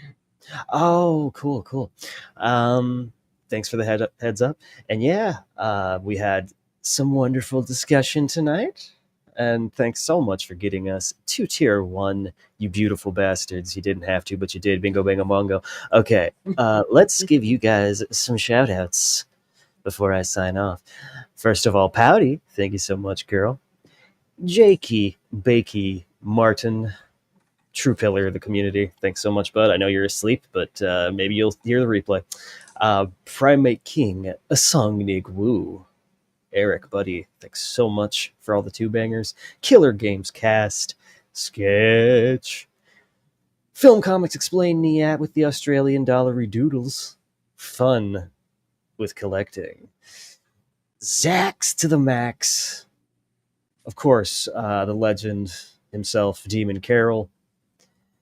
And I believe that is all. But if I am wrong, please roast me in the comments. Also, leave a comment. And yeah, much love, y'all, and have a great weekend. Sketch, tell people who you are, what you do, what you got coming up, and mods, Dex, and other mods, make sure you drop in links. Amen, brother. Okay, yes. Oh, hi. Wait, do you want to just before we go? Yeah, let's go ahead and address both these real quick. Apparently you forgot fun collecting, or maybe you said it either. But either way, for $1.09, he says, "Damn it, Zax!" And then Hayden coming out of nowhere, just dropping a fucking 50 banger, absolute legend. We'll give this one to Hayden, and then we'll give fun collecting his clip. Hayden, for a 50 banger, you're gonna get yourself a longer clip. We'll give you this one. Leon, Moxie, are y'all niggas happy? Y'all happy? You proud of yourself? I hope you niggas is happy. Congratulations to all the new single moms on the channel, but I just hope you niggas are just so happy with what you've done. Thank you so much, Hayden, dude. You didn't need to. You did. It means the world to me. Thank you so much. And phone collecting for $1.99. You'd love to see it. Thank you. Let's give you, I don't know, we've done this one tonight, so we'll do this one now. I'd fuck one of the robot dogs. Also, why damn it, Dax, man? Maybe you missed it when doing the super chat leads. I'm not sure. I'm pretty sure I said it, but if not, I thought you did too. But it's again, both of you guys. Thank you so much. Sketch, tell me who you are, what you do, what you got coming up, the whole nine. And yes, agree with Tiger now. Sub to Hayden Wayne. Hopefully he'll be getting consistent soon. Get that money. No, I'm Sketch. I do a lot of editing work for other people. Recently trying to reschedule to get some extra stuff. My channel's just for hobby stuff, but there is a short standalone audio fiction show that just got its second festival acceptance earlier today. So we're going to Jersey in September. Other than that, New Jersey. Other than that, I hang out on stream Friday nights, Horror with Nads, talking about Stranger Things for the time being. Yeah, I'll be joining those streams when she picks better shows. Hey, listen. We just did season 3 finale last night. We're on to season 4. We're gonna get the season banger 3 stuff. is what made me drop the show. I've heard 4 makes it good again. And maybe I will because my kid is desperately wanting me to watch season 5, and I told him I would. So I have to watch season 4 anyway, so I understand season 5. Now you see on this little name tag here, it says season 3 director of propaganda. Is that okay? So that's a reference to Stranger Things. Yes, so even you don't like season 3, I think. I have been spending the better half of the last 10 weeks persuading the panel that season 3 is better than season 2. To be fair, so I do love season 1 of Stranger Things. Yeah, that's the best one. Season 2, I thought was fine. It was a notable step down, but it was fine. And then season 3, I just straight up thought was not good, so I quit watching the show. Now, maybe I thought it wasn't good because it's markedly better than season 2. I don't know, but either way, they did not match season 1 heights, so I quit. If season 4 and 5 are good, then by all means, I'll go all in. But man, did I not like 3. TLTR, 2 and 3 significantly lower than 1. 4 gets back up there, but I maintained for the longest time that 3 was a better version of season 2, and I basically convinced the panelists. Even Lyle agrees with you. I agree with Sketch. Season 3 is better than 2. Yeah, everyone on the panel was like, I remember season 3 being worse than this, but I came out of it, the rewatch, liking it much more. I'm like, there you go. I told you. Second, not the worst season. I hate to be a bother. Mission accomplished. But Sketch, where would I find you on Twitter? Because I can't seem to pull up your account. On Twitter? Oh, yeah, hang on a minute. I can fix this. Yeah, I'm just trying to link you. Well, leave it to me to have to do Dax's job for him. I tried. God damn it. Oh, yeah, you tried, huh? Tell me, Dax. Sorry, go on. Did you have anything else to promote, Sketch? No, that's about everything. I'm going to be kicking around a little bit more often because season 4, all those episodes are 2 hours long, so I'll be up late anyways. Bingo, bango, bongo. Pouty, tell people who you are, what you do, what you got going on. Well, other than hanging out here and bugging Leon every Friday, I myself stream every Friday, usually about 2 or 3. I just started Starbound today. Mountain, right? Or is it Eastern? No, 2 or 3 avocado time, as Moxie. Oh, yeah. So 2 or 3 Pacific. I said Eastern. I meant Pacific, by the way. Yeah, I know. I just started Starbound today, but I'm thinking about streaming on Saturdays. If I do stream tomorrow, I'm going to start a new save and schedule one. So I hope to see everyone there because I'm way better at it than Leon is. Totally. Ooh, shots fired. Okay, it's not that she's better at it than me. It's that she has way more time to play, so she got to 1,000,000 net worth faster because I have other streams and videos and other games and whatnot. So she did get to $1,000,000 net worth faster than me, but that doesn't mean she's better at the game. Fuck her. Go on. Yeah, okay. No, I'm totally better than you at the game because I don't list everything for sale. But if you want to watch me be better than Leon, I will be streaming tomorrow around 2 p.m. avocado time, which is Pacific.